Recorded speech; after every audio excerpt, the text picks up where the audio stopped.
오늘은 백제를 세운 온조왕에 대한 이야기를 해볼까 합니다. 여러분도 알다시피 우리나라 고대 삼국의 건국 이야기들을 보면 정말 신비롭고 환상적인 요소들이 많죠. 고구려의 주몽은 알에서 태어났다고 하고 신라의 혁거세도 알에서 나왔다고 전해집니다. 그런데 백제의 온조왕만은 정말 독특하게도 이런 신화적인 요소가 전혀 없죠. 아무런 초자연적인 능력도 없고 하늘에서 내려온 것도 아닌 그냥 평범한 왕자였습니다. 온조왕이 특이한 점은 편안하게 살 수 있었던 고구려 왕실을 스스로 떠나 새로운 땅에서 나라를 세웠다는 점이죠. 그렇게 세운 나라가 무려 680년이나 지속된 백제 왕조입니다. 사실 온조왕이 누구의 아들인지에 대해서는 여러 가지 설이 있는데요. 첫 번째 설은 삼국사기에 나오는 내용으로 고구려를 세운 주몽의 둘째 아들이라는 겁니다. 주몽이 졸본부 여왕의 둘째 딸과 결혼해서 비류와 온조 두 아들을 낳았다는 거죠. 그런데 두 번째 설은 좀 다른데 온조가 사실은 주몽의 친아들이 아니라 북부 여왕족 우태의 아들이라는 겁니다.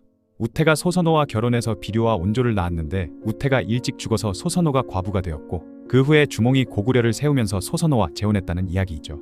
즉 주몽은 온조의 친아버지가 아니라 의붓 아버지였다는 것입니다. 그리고 중국의 역사서들을 보면 또 다른 이야기가 나오는데요. 백제의 시조를 구태라는 인물로 기록하고 있죠. 이 구태라는 이름이 우태와 발음이 비슷해서 같은 인물일 가능성도 있다고 학자들은 보고 있습니다. 이렇게 여러 가지 설이 있다는 것 자체가 백제를 세운 세력들이 얼마나 복잡한 배경을 가지고 있었는지를 보여주죠. 그런데 여기서 중요한 건 온조왕의 이름 자체에 숨겨진 비밀입니다. 고대 한국어로 오는 숫자 100을 의미하는데요. 그래서 일부 학자들은 온조라는 이름 자체가 백제를 뜻하는 게 아닌가 하고 추측하기도 합니다. 그렇다면 온조왕은 왜 고구려를 떠났을까요? 삼국사기의 기록을 보면 기원전 19년 4월 갑자기 한 여자가 아들과 함께 고구려로 찾아왔습니다. 이 여자는 바로 주몽이 북부여에 있을 때 결혼했던 예시 부인이었죠. 그리고 그녀가 데려온 아들이 바로 유리, 훗날 고구려 2대왕이 되는 유리명왕이었습니다. 주몽은 예시 부인과 유리를 보고 무척 기뻐했고 곧바로 유리를 태자로 책봉했죠. 이것은 온조와 비류 형제에게는 청천벽력 같은 소식이었습니다. 자신들이 왕자로서 누리던 모든 지위와 미래가 한순간에 사라진 것이었기 때문이죠. 더 무서운 건 유리가 왕이 되면 정치적 라이벌인 자신들을 가만두지 않을 거라는 점이었는데 실제로 고대 왕실에서는 왕위 계승과 관련해서 형제나 친족을 제거하는 일이 흔했기 때문입니다. 그래서 온조와 비류는 어머니 소선호와 함께 고구려를 떠나기로 결심했고 이때 온조 형제를 따라 나선 사람들이 있었는데 오강과 마려 등 10명의 신하들이었죠. 그리고 온조 일행이 남쪽으로 내려와서 한산에 도착했을 때 형제 사이에 큰 의견 차이가 생기고 말았는데요. 온조는 한강 유역의 위례성을 보고 이곳이 나라를 세우기에 완벽한 장소라고 생각했는데 북쪽으로는 한강이 흐르고 동쪽으로는 높은 산이 있으며 남쪽으로는 비옥한 평야가 펼쳐져 있고 서쪽으로는 바다가 있어서 천연 요새 같은 곳이었기 때문입니다. 그런데 형 비류는 생각이 달랐죠. 그는 해양교역을 통해 부를 축적하려는 생각으로 바다와 가까운 미추홀에 정착하고 싶어 했던 것입니다. 그렇게 결국 형제는 각자의 길을 가기로 했고 온조는 위례성을 도읍으로 정해 나라 이름을 십대라고 지었죠. 반면 비류는 미추홀로 가서 자리를 잡았습니다. 그런데 얼마 안가 문제가 생겼는데요. 미추홀은 바닷가라서 땅이 습하고 물의 염분이 많아 농사를 짓기가 어려웠던 것이죠. 농업이 주된 생활수단이었던 당시 이는 치명적인 단점이었기에 결국 비류는 온조에게 찾아왔습니다. 그곳에서 백성들이 안정되게 살아가는 모습을 보고 자신의 선택을 후회했고 얼마 지나지 않아 비류는 세상을 떠나고 말았죠. 이에 온조는 형의 신하들과 백성들을 모두 받아들였고 이때부터 나라 이름을 십제에서 백제로 바꾸었습니다. 백제라는 이름의 의미는 백성들이 즐겁게 따라왔다는 뜻이라고 전해지고 있죠. 그런데 백제를 건국한 온조왕 앞에는 수많은 시련이 기다리고 있었습니다. 특히 말갈과 낭낭의 침입이 가장 큰 위협이었죠. 지금 나오는 이 말갈은 나중에 발해를 세운 그 말갈과는 좀 다른데요. 백제 초기의 말갈이라고 불린 세력은 지금의 강원도 영서지방과 연천, 양평, 남양주, 제천 일대에 살던 예족 계열의 부족들이었습니다. 이들은 정말 끈질기게 백제를 괴롭혔는데 온조왕 재위 기간 동안만 해도 무려 7차례나 백제를 침입했던 것이죠. 또한 기원전 11년에는 말갈군 3,000명이 위례성을 포위하기까지 했습니다. 이때 열흘 동안 포위가 계속되었는데 다행히 말갈군이 군량이 부족해서 물러갔죠. 온조왕은 이 기회를 놓치지 않고 추격해 대부연에서 말갈군을 크게 무찔렀습니다. 그리고 500여 명을 포로로 잡았죠. 한편 백제는 낭낭과의 관계도 복잡했습니다. 처음에는 온조왕이 서로 사신을 보내고 선물도 주고받으면서 한 가족처럼 지냈다고 기록되어 있을 만큼 낭낭과 우호 관계를 맺으려고 노력했죠. 그런데 온조왕 8년의 상황이 급변했습니다. 백제가 마수성과 병산책을 세우자 낭낭 태수가 크게 반발했고 즉시 사신을 보내 지금까지 우호 관계를 맺고 지냈는데 우리 땅 가까이에 성을 쌓고 목책을 세우는 것은 우리 영토를 빼앗으려는 계책이 아닌가. 만약 우호 관계를 생각한다면 성을 헐고 목책을 부수라며 항의했던 것이죠. 하지만 온조왕의 대답은 단호했습니다. 요새를 만들어 나라를 지키는 것은 예나 지금이나 당연한 일인데 어찌 이런 일로 우호 관계에 변함이 있겠는가? 만약 태수가 강함을 믿고 군대를 일으킨다면 우리도 대비책이 있다 라고 답했던 것이죠. 이 일을 계기로 낙랑과 백제의 관계는 완전히 틀어졌으며 낙랑은 직접 공격하기도 하고 말가를 사주해서 백제를 괴롭히기도 했습니다. 기원전 2년에는 아예 낙랑이 위례성에 쳐들어와서 불을 지르기까지 했다고 하죠. 그리고 당시 한반도 중남부에는 마한이라는 큰 연맹체가 있었습니다. 마한은 54개의 작은 나라들로 이루어진 연맹이었고 백제도 처음에는 마한의 일원이었죠. 온조왕은 처음에는 마한과 좋은 관계를 유지하려고 사냥해서 잡은 사슴을 마한왕에게 선물로 보내기도 하고 도읍을 옮길 때도 마한에 미리 알리기도 했습니다. 하지만 온조왕 24년에 백제가 웅천에 목책을 세우자 갈등이 시작되었는데요. 마한왕은 왕이 처음에 남쪽으로 건너왔을 때 발붙일 곳도 없었는데 내가 동북쪽 백리의 땅을 주어서 편히 살게 해주었다. 그런데 나라가 완비되자 성을 쌓고 목책을 세우며 우리 강토를 침범하니 이것을 어찌 의리라고 할 수 있는가? 라며 사신을 보내 항의를 한 것이죠. 이 말을 들은 온조왕은 부끄러워하며 목책을 헐어버렸는데 앞서 낙랑태수가 같은 항의를 했을 때는 굽히지 않았던 것과는 정말 대조적입니다. 이는 당시 마한이 백제보다 훨씬 강력한 세력이었다는 것을 보여주고 있죠. 하지만 온조왕의 마음속에는 이미 야심이 자라고 있었는데 그는 진안과 마한을 합병할 계획을 세우고 있었던 것입니다. 그리고 26년 겨울 사냥을 간다고 하면서 기습적으로 마한을 공격했고 대부분의 마한 세력은 빠르게 항복했지만 원산과 금연 두 성만은 끝까지 저항했죠. 하지만 결국 1년 뒤인 27년에 이 두 성도 결국 항복했고 온조왕이 마한 정복을 완료했다고 기록되어 있습니다. 하지만 실제로는 온조왕이 마한 전체를 정복한 것은 아닐 가능성이 높은데요. 왜냐하면 삼국지 같은 중국 기록을 보면 3세기 중반까지도 마한이 존재했다고 나오는데 아마도 온조왕은 마한의 일부 세력만을 제압했을 것으로 보이고 나머지 마한 지역은 나중에 근초고왕이나 무령왕 시대에 가서야 완전히 백제에 복속되었을 것으로 보고 있습니다. 또한 온조왕은 활발한 대외 활동뿐만 아니라 내치에도 많은 신경을 썼죠.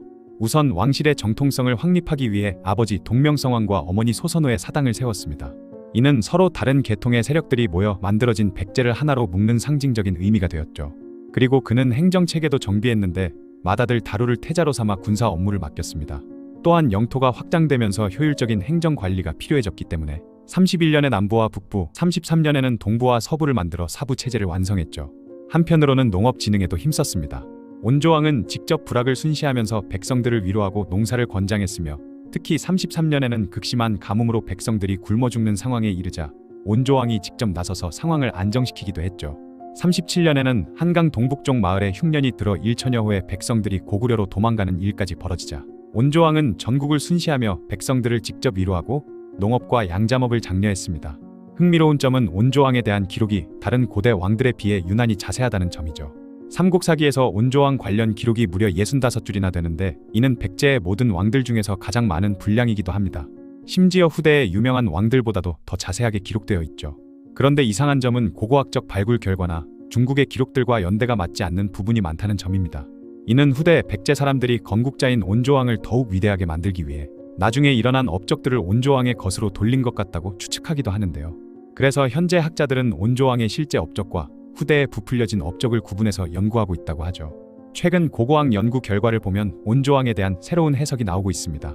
기존에는 온조왕이 기원전 1세기에 살았다고 여겨졌는데 실제로는 기원 후 2, 3세기 인물일 가능성이 높다고 보고 있죠.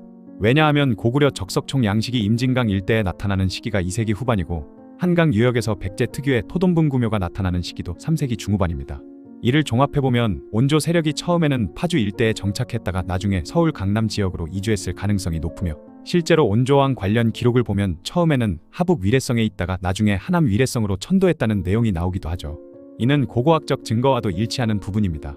또한 온조왕이 고구려에서 내려온 시기도 정치적 혼란기와 맞아떨어지는데 2세기 중반 고구려에서는 태조대왕이 죽고 차대왕이 태조대왕의 아들들을 죽이고 차대왕도 명림답부에게 목숨을 잃는 등 엄청난 정치적 혼란이 있었죠. 이런 상황에서 고구려 왕실의 반기의 인물들이 새로운 터전을 찾아 남아있을 가능성이 충분히 있다고 보고 있습니다. 어쨌든 온조왕은 기원 후 28년 2월에 46년간의 재위를 마치고 세상을 떠났습니다. 그가 남긴 업적은 정말 대단한데 우선 680년이나 지속된 백제 왕조의 기틀을 마련했죠. 한강 유역이라는 천혜의 요충지를 선택해서 도읍을 정한 것도 탁월한 선택이었습니다. 실제로 서울이 조선왕조 500년, 한성백제 500년, 총 1000년간 수도 역할을 한 것을 보면 온조왕의 안목이 얼마나 뛰어났는지 알 수 있죠. 그리고 온조왕은 단순히 정복만 한 게 아니라 다양한 세력들을 통합하는 능력이 뛰어났습니다. 또한 무엇보다 온조왕의 가장 큰 업적은 현실적이고 실용적인 정치를 펼쳤다는 점이죠. 그래서 비록 신화적인 요소는 없지만 온조왕의 이야기가 오히려 더 현실적이고 감동적으로 다가오는 것 같습니다. 오늘은 정말 흥미진진한 이야기를 들려드리려고 합니다. 바로 백제 역사상 가장 강력했던 왕 근초고왕에 대한 이야기죠. 혹시 삼국시대 하면 고구려의 광개토대왕이나 신라의 진흥왕만 떠올리시나요?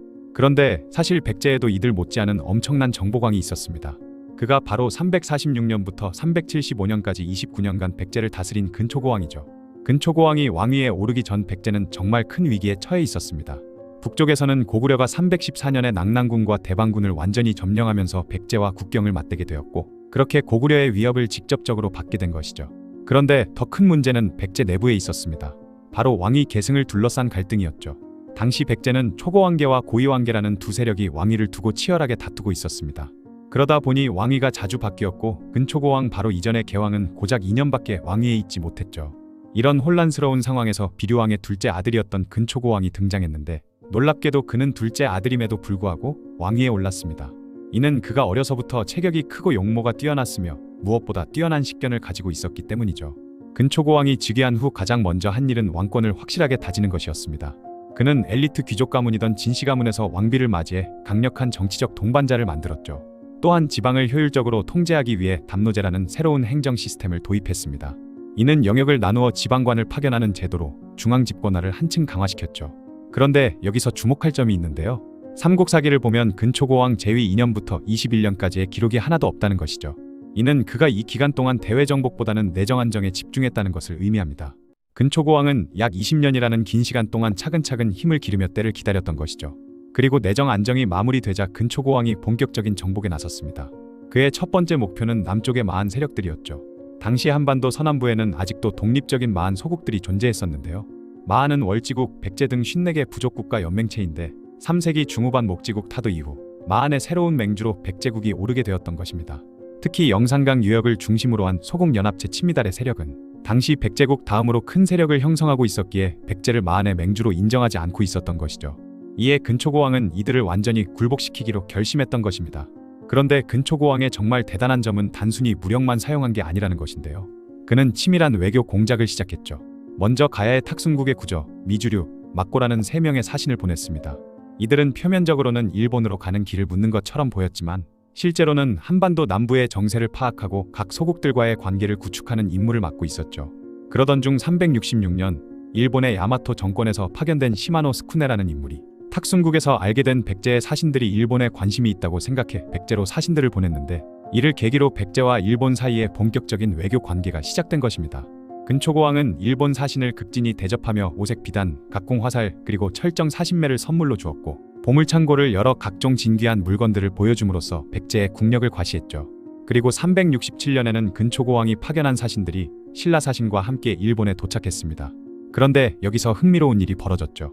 백제 사신 구저가 신라가 자신들에게서 공물을 빼앗아 자신들이 갖고 천한 물건을 백제의 공물인 양 바꿔치기 했다고 폭로한 겁니다. 이 사건으로 인해 일본은 신라에 대해 완전히 적대적이 되었고 백제와의 동맹 관계는 더욱 공고해졌죠. 그리고 드디어 369년 근초고왕은 본격적인 남방 원정에 나섰습니다. 백제군은 일본군과 함께 탁순국에 집결했죠. 그리고 신라를 격파한 후 비자발, 남가라, 회국, 알라, 다라, 탁순, 가라 등 7개국을 평정했습니다. 하지만 이것만으로는 끝나지 않았는데요. 근초고왕은 서쪽으로 군대를 돌려 고해진에 이르러 친미다레를 완전히 박살냈죠. 일본 서기의 기록에 따르면 친미다레를 도륙했다고 표현할 정도로 철저하게 응징했다고 합니다. 이러한 공포 분위기 속에서 비리, 벽중, 포미 등 5개의 읍이 스스로 항복해 백제의 땅이 되었죠. 그렇게 남방 공략을 성공적으로 마친 근초고왕에게 새로운 도전이 기다리고 있었습니다. 바로 북쪽의 강적 고구려와의 대결이었죠. 369년 9월 고구려의 고구권왕이 2만 명의 대군을 이끌고 백제의 치앙성을 공격해왔습니다. 근초고왕은 태자 근구수를 보냈는데, 이때 백제로 도망갔다가 마음을 고쳐 돌아온 사기라는 인물이 제공한 고구려의 군사 정보가 결정적인 역할을 해 이를 막아냈을 뿐만 아니라 놀랍게도 고구려군 5천여 명을 사로잡는 대승을 거두었죠. 그런데 진짜 역사적인 사건은 2년 후인 371년에 일어났습니다. 근초고왕이 태자와 함께 정예기병 3만 명을 이끌고 직접 고구려 평양성을 공격한 거죠. 이 전투에서 놀라운 일이 벌어졌는데요. 고구권왕이 직접 군대를 이끌고 나와 근초고왕과 맞섰는데 누가 쏘았는지 모르는 화살에 맞아 전사를 하고 만 것입니다. 고구려 왕이 전쟁터에서 죽는다는 건 정말 상상도 할 수 없는 일이었죠. 이 승리로 백제는 옛 대방군 지역까지 차지하게 되었고 사상 최대의 영토를 확보했습니다. 이 엄청난 승리 이후 근초고왕의 국제적 지위는 하늘을 찔렀습니다. 372년에는 중국 동진으로부터 진동장군 영낭낭태수라는 높은 자코를 받았는데 이는 백제왕이 중국 사서에 최초로 등장한 기록이기도 하죠. 또한 근초고왕은 신라와 형제 같은 우호 관계를 맺어 고구려에 대항하는 균형을 이뤘습니다. 그런데 여기서 한 가지 더 주목할 점이 있는데요. 바로 백제의 요서 진출설이죠. 여러 중국 사서들에 따르면 백제가 바다를 건너 요서 지방에 진출해 백제군을 설치했다고 기록되어 있습니다. 물론 이 부분은 학계에서도 논란이 많지만 만약 사실이라면 근초고왕 시대 백제의 국력이 얼마나 대단했는지 알 수 있죠. 그런데 근초고왕은 단순한 정보광이 아니었습니다. 그는 동시에 훌륭한 문화왕이기도 했죠. 그는 박사 고흥에게 명하여 석이라는 역사책을 편찬하게 했죠. 이는 백제 최초의 역사서로 왕실의 역사를 정리하고 왕권의 정당성을 확립하려는 목적이 있었습니다. 비록 현재는 전해지지 않지만 이 서기의 편찬은 백제가 문화적으로도 상당한 수준에 도달했음을 보여주는 증거가 되고 있죠. 또한 372년경 근초고왕은 일본의 칠지도라는 신성한 칼과 칠자경을 선물로 보냈는데요.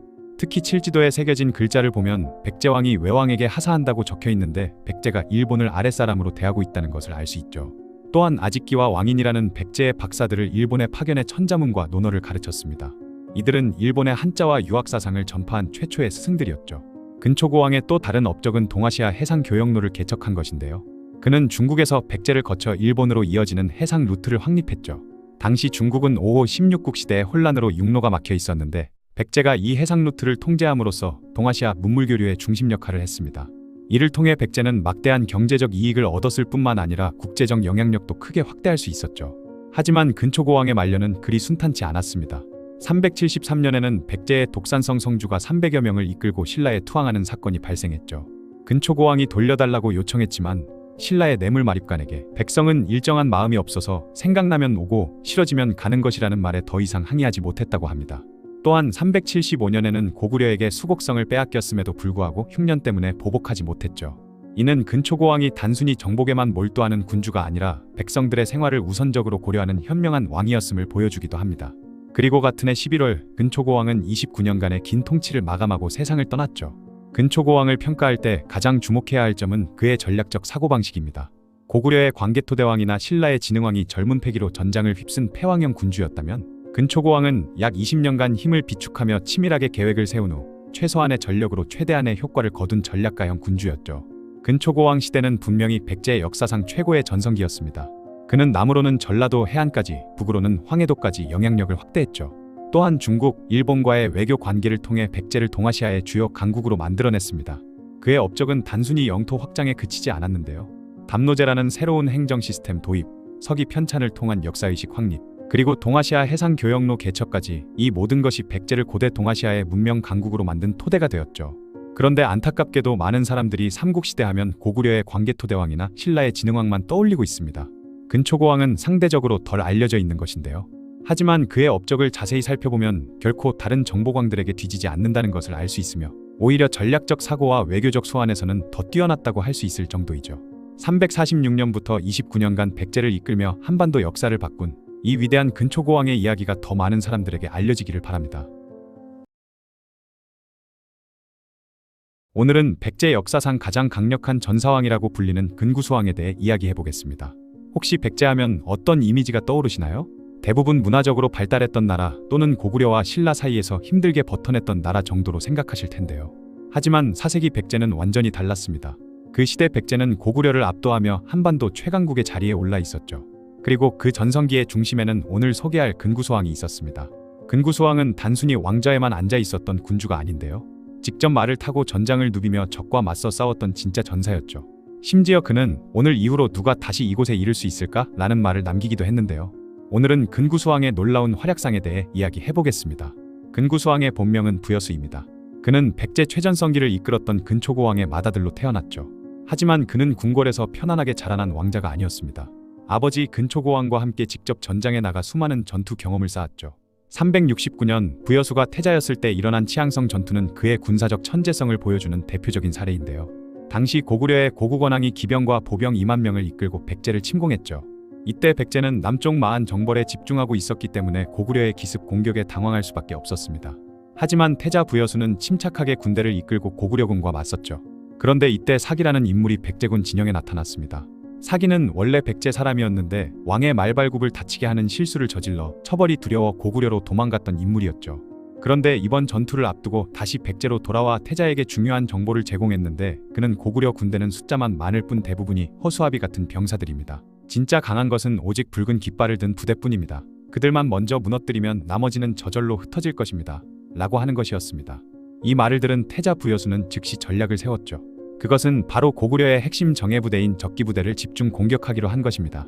전투가 시작되자 부여수의 작전대로 적기부대를 집중 공략했고, 그러자 사기의 정보대로 고구려의 적기부대만 공격했고, 적기부대가 흔들리자 나머지 군대들이 우왕좌왕하며 전체가 무너져 내린 것이죠. 이에 백제군은 승기를 놓치지 않고 계속해서 고구려군을 밀어붙였습니다. 결국 고구려군은 5천여 명의 막대한 피해를 입은 채 패주하기 시작했고, 추격 끝에 수곡성 근처까지 진격하게 되었죠. 수곡성은 지금의 황해도 신계군 일대로 평양에서 그리 멀지 않은 곳이었고, 이는 백제군이 고구려의 심장부 근처까지 진출했다는 뜻이었습니다. 승리에 도취된 부여수는 더 북진하려고 했지만 장군 막고해가 나서 이미 충분히 많은 것을 얻었다고 간언을 올리며 더 이상의 진격을 만류했고, 이에 부여수는 추격을 중단했죠. 그리고 그는 그 자리에 돌을 쌓아 표지를 만들었고, 그 돌무더기 위에 올라서서 사방을 둘러보며 오늘 이후로 누가 다시 이곳에 이를 수 있을까? 라고 말했는데, 이 말은 당시 백제의 강력함을 보여주는 상징적인 발언이 되었습니다. 그리고 실제로 그의 예언은 적중했는데 백제는 근구수왕 이후로 다시는 평양 근처까지 진출하지 못했기 때문이죠. 시간이 흘러 375년 11월 아버지 근초고왕이 세상을 떠나자 부여수가 왕위에 올라 근구수왕이 되었습니다. 근구수라는 왕호는 할아버지인 구수왕의 이름 앞에 근자를 붙인 것인데요. 이는 근초고왕 계열의 왕위 계승권을 더욱 확고히 하려는 의도였다고 추측하고 있습니다. 하지만 근구수왕의 치세는 순탄하지만은 않았죠. 그 이유는 근초고왕 말년부터 고구려가 반격을 시작하고 있었기 때문입니다. 이윽고 376년 고구려 소수림왕이 백제의 북쪽 변경을 공격해왔죠. 근구수왕은 이에 맞서 3만 명의 대군을 이끌고 평양성을 공격했습니다. 하지만 이번에는 승리하지 못했으며 오히려 그해 11월 고구려의 보복 공격을 받게 되었죠. 이때부터 백제와 고구려 사이에 치열한 전쟁이 본격화되었습니다. 한편 근구수왕 재위 기간 중에는 여러 자연재해가 연이어 발생했는데요. 379년 4월에는 하루 종일 흙이 비처럼 내리는 기이한 현상이 일어났고, 380년에는 전염병이 크게 번져 많은 백성들이 큰 피해를 입기도 했죠. 거기다가 5월에는 큰 지진이 발생해 땅이 갈라졌는데, 갈라진 땅 틈의 깊이가 5장, 너비가 3장이나 되었다고 하니 상당히 큰 지진이었을 것으로 예상됩니다. 다행히 3일 만에 갈라진 땅은 다시 합쳐졌지만 당시 사람들은 매우 불길한 징조로 받아들였던 것입니다. 심지어 382년에는 봄부터 6월까지 계속된 심한 가뭄으로 큰 어려움을 겪었는데, 이때 너무 심한 가뭄 때문에 백성들이 굶주리게 되었고, 심지어 자식을 파는 사람들까지 나타났죠. 이런 상황을 보다 못한 근구수왕은 국가 창고에 곡식을 풀어 백성들 구휼에 나섰다고 합니다. 이런 일련의 자연재해들은 단순한 우연이 아니었는데요. 이는 기후 변화로 인한 것으로 보이는데, 이런 수많은 악조건들이 겹치면서 백제 국력 세태에 적지 않은 영향을 미쳤을 것으로 추정되고 있죠. 이런 어려운 상황 속에서도 근구수왕은 국제 외교에도 힘을 쏟았습니다. 중국에 동진의 사신을 보내기도 했고, 한편으로는 일본과의 교류도 활발했죠. 일본에서 학자를 구하자 근구수왕은 손자인 진손왕과 함께 왕인이라는 학자를 파견했는데, 왕인은 논어 10권과 천자문 1권을 가지고 가 일본 태자의 스승이 되었으며, 이를 통해 백제의 선진 문화가 일본에 전해지게 되었습니다. 그런데 근구수왕을 이야기할 때 빼놓을 수 없는 인물이 바로 고구려의 소수림왕이죠. 두 왕은 거의 같은 시기에 왕위에 올라 치열하게 경쟁했던 라이벌 관계였습니다. 소수림왕은 고구려 내부 개혁에 집중했는데 불교를 받아들이고 태학을 설립하여 교육 제도를 정비했죠. 또한 율령을 반포하여 국가 체제를 더욱 견고하게 만들었습니다. 반면 근구수왕은 이미 완성된 백제의 시스템을 바탕으로 대외 팽창에 주력했죠. 하지만 시간이 지나면서 두 나라의 운명이 엇갈리기 시작했습니다. 소수림왕의 개혁이 성과를 거두면서 고구려의 국력이 점점 강해지기 시작했던 반면, 백제는 연이은 자연재해와 전쟁으로 국력이 서서히 약해지고 있었던 것입니다. 또한 두 왕은 같은 해인 384년에 세상을 떠났는데요. 하지만 그들이 남긴 유산은 완전히 달랐습니다. 소수림왕의 개혁은 광개토대왕과 장수왕 시대 고구려 대제국의 기초가 되었지만, 근구수왕 이후 백제는 서서히 쇠퇴의 길을 걷게 된 것이죠. 그러나 근구수왕은 분명 백제 역사상 가장 뛰어난 전사 중 하나였습니다. 태자 시절부터 보여준 뛰어난 군사적 재능과 용맹함은 정말 대단했죠. 하지만 동시에 그는 시대의 한계를 극복하지 못한 왕이기도 했습니다. 이미 근초고왕 말년부터 시작된 백제의 쇠퇴를 막기에는 역부족이었던 것이죠. 고구려가 소수림왕의 개혁을 통해 체질을 개선하고 있을 때 백제는 여전히 기존의 방식에 의존하고 있었고, 거기다가 신라마저 강해지면서 백제는 남북으로 압박을 받는 상황이 되었던 것입니다. 하지만 이런 한계에도 불구하고 근구수왕은 백제 최전성기의 마지막을 장식한 영웅이기에 역사적으로는 대단한 인물이 맞는 것 같네요. 오늘은 정말 특별한 이야기를 들려드리려고 합니다. 백제 역사상 가장 안타까운 왕이면서도 동시에 가장 끈질긴 근성을 보여준 왕의 이야기죠. 그는 바로 백제 제17대 왕 아신왕인데요. 아신왕은 정말 불운한 왕이었습니다.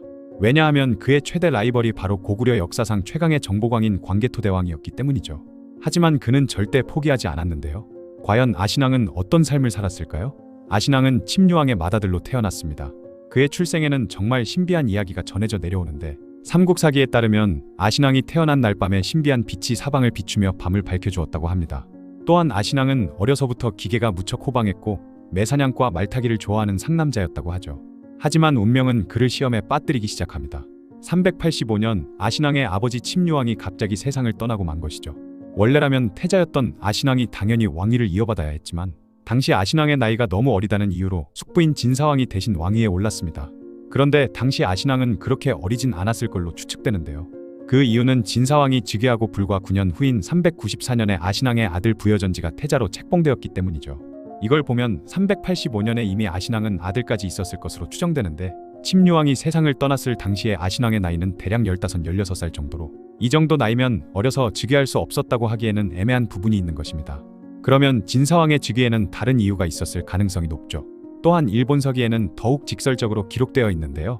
진사왕이 본래 아신왕에게 돌아가야 할 왕위를 빼앗았다고 말이죠. 결국 아신왕은 자신의 정당한 왕위를 숙부에게 찬탈당한 것입니다. 어쨌든 그렇게 왕위를 빼앗긴 아신왕은 곧바로 일본으로 피신을 떠났죠.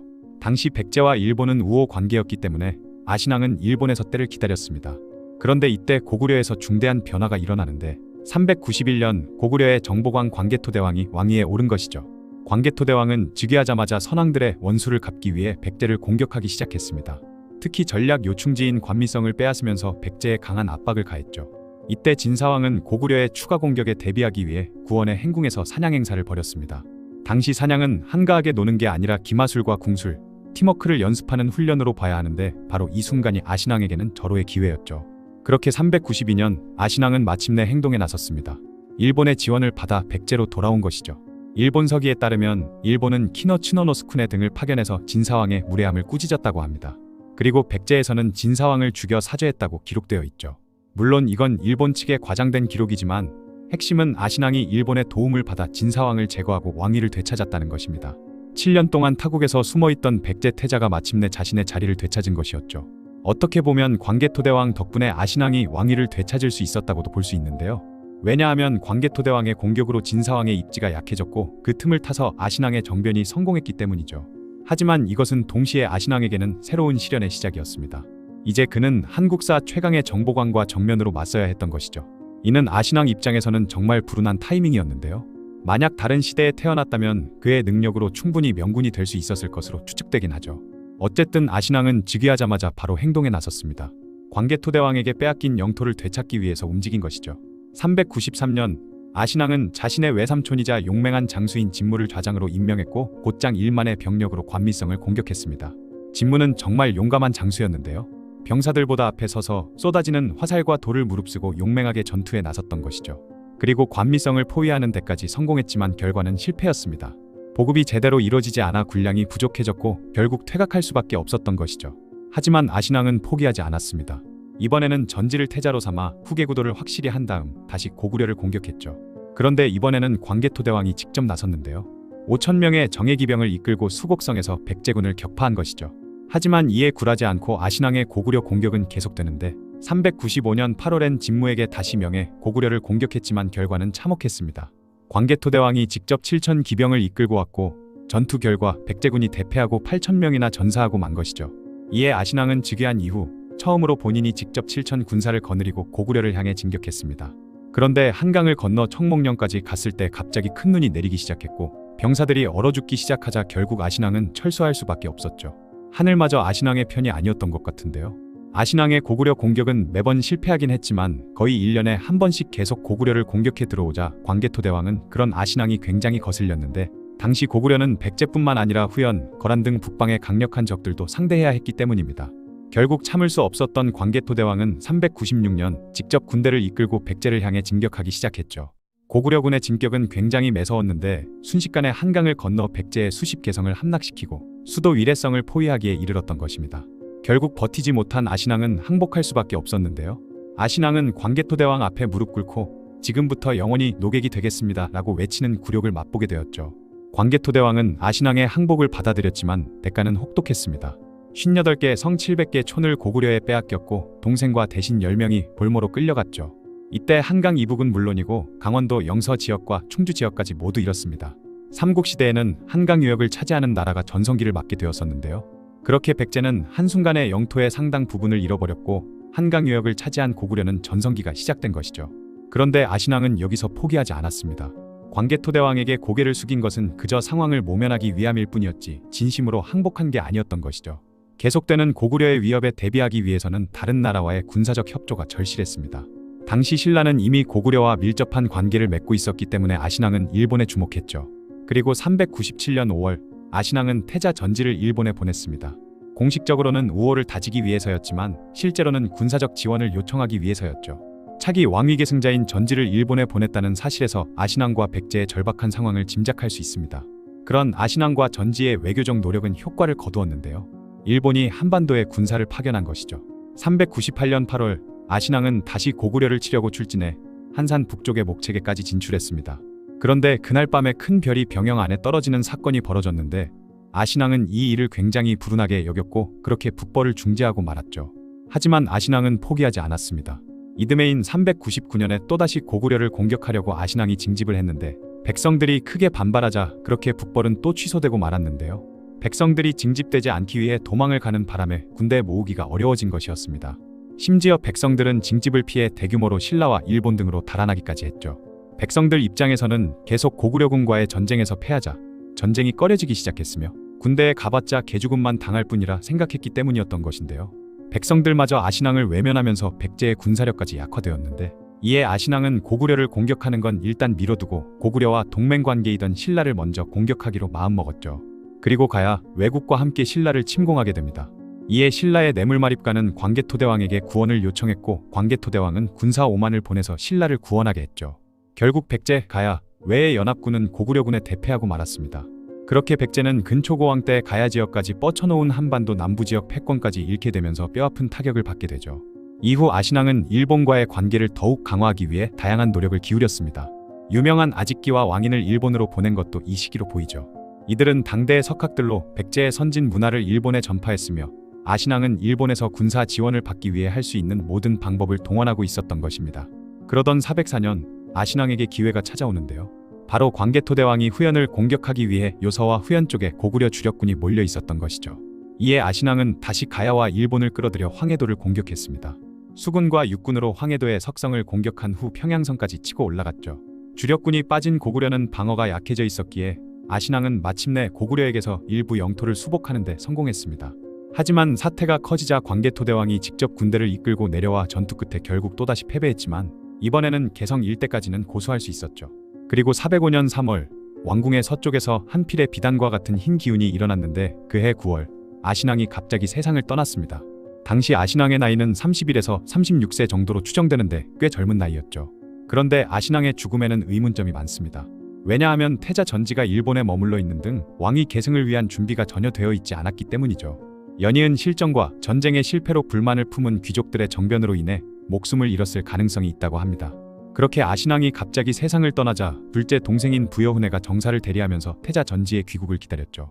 그런데 아신앙의 막내 동생이던 부여설례가 훈회를 죽이고 스스로 왕이 되었습니다. 일본군 호위병 100명과 함께 돌아오던 전지는 국병에서 왕이 찬탈 소식을 들었고 인근 섬에서 상황을 지켜보고 있었는데요. 하지만 태자 전지를 지지하던 해시 귀족 세력이 부여설례를 제거하면서 전지는 마침내 왕위에 오를 수 있었죠. 아신앙의 가장 큰 부르는 동시대의 활약한 라이벌이 한국사 불세출의 정복군주 광개토대왕이었다는 것입니다. 만약 다른 시대에 태어났다면 아신앙의 능력으로 충분히 명군이 될 수 있었을 걸로 예상되고 있죠.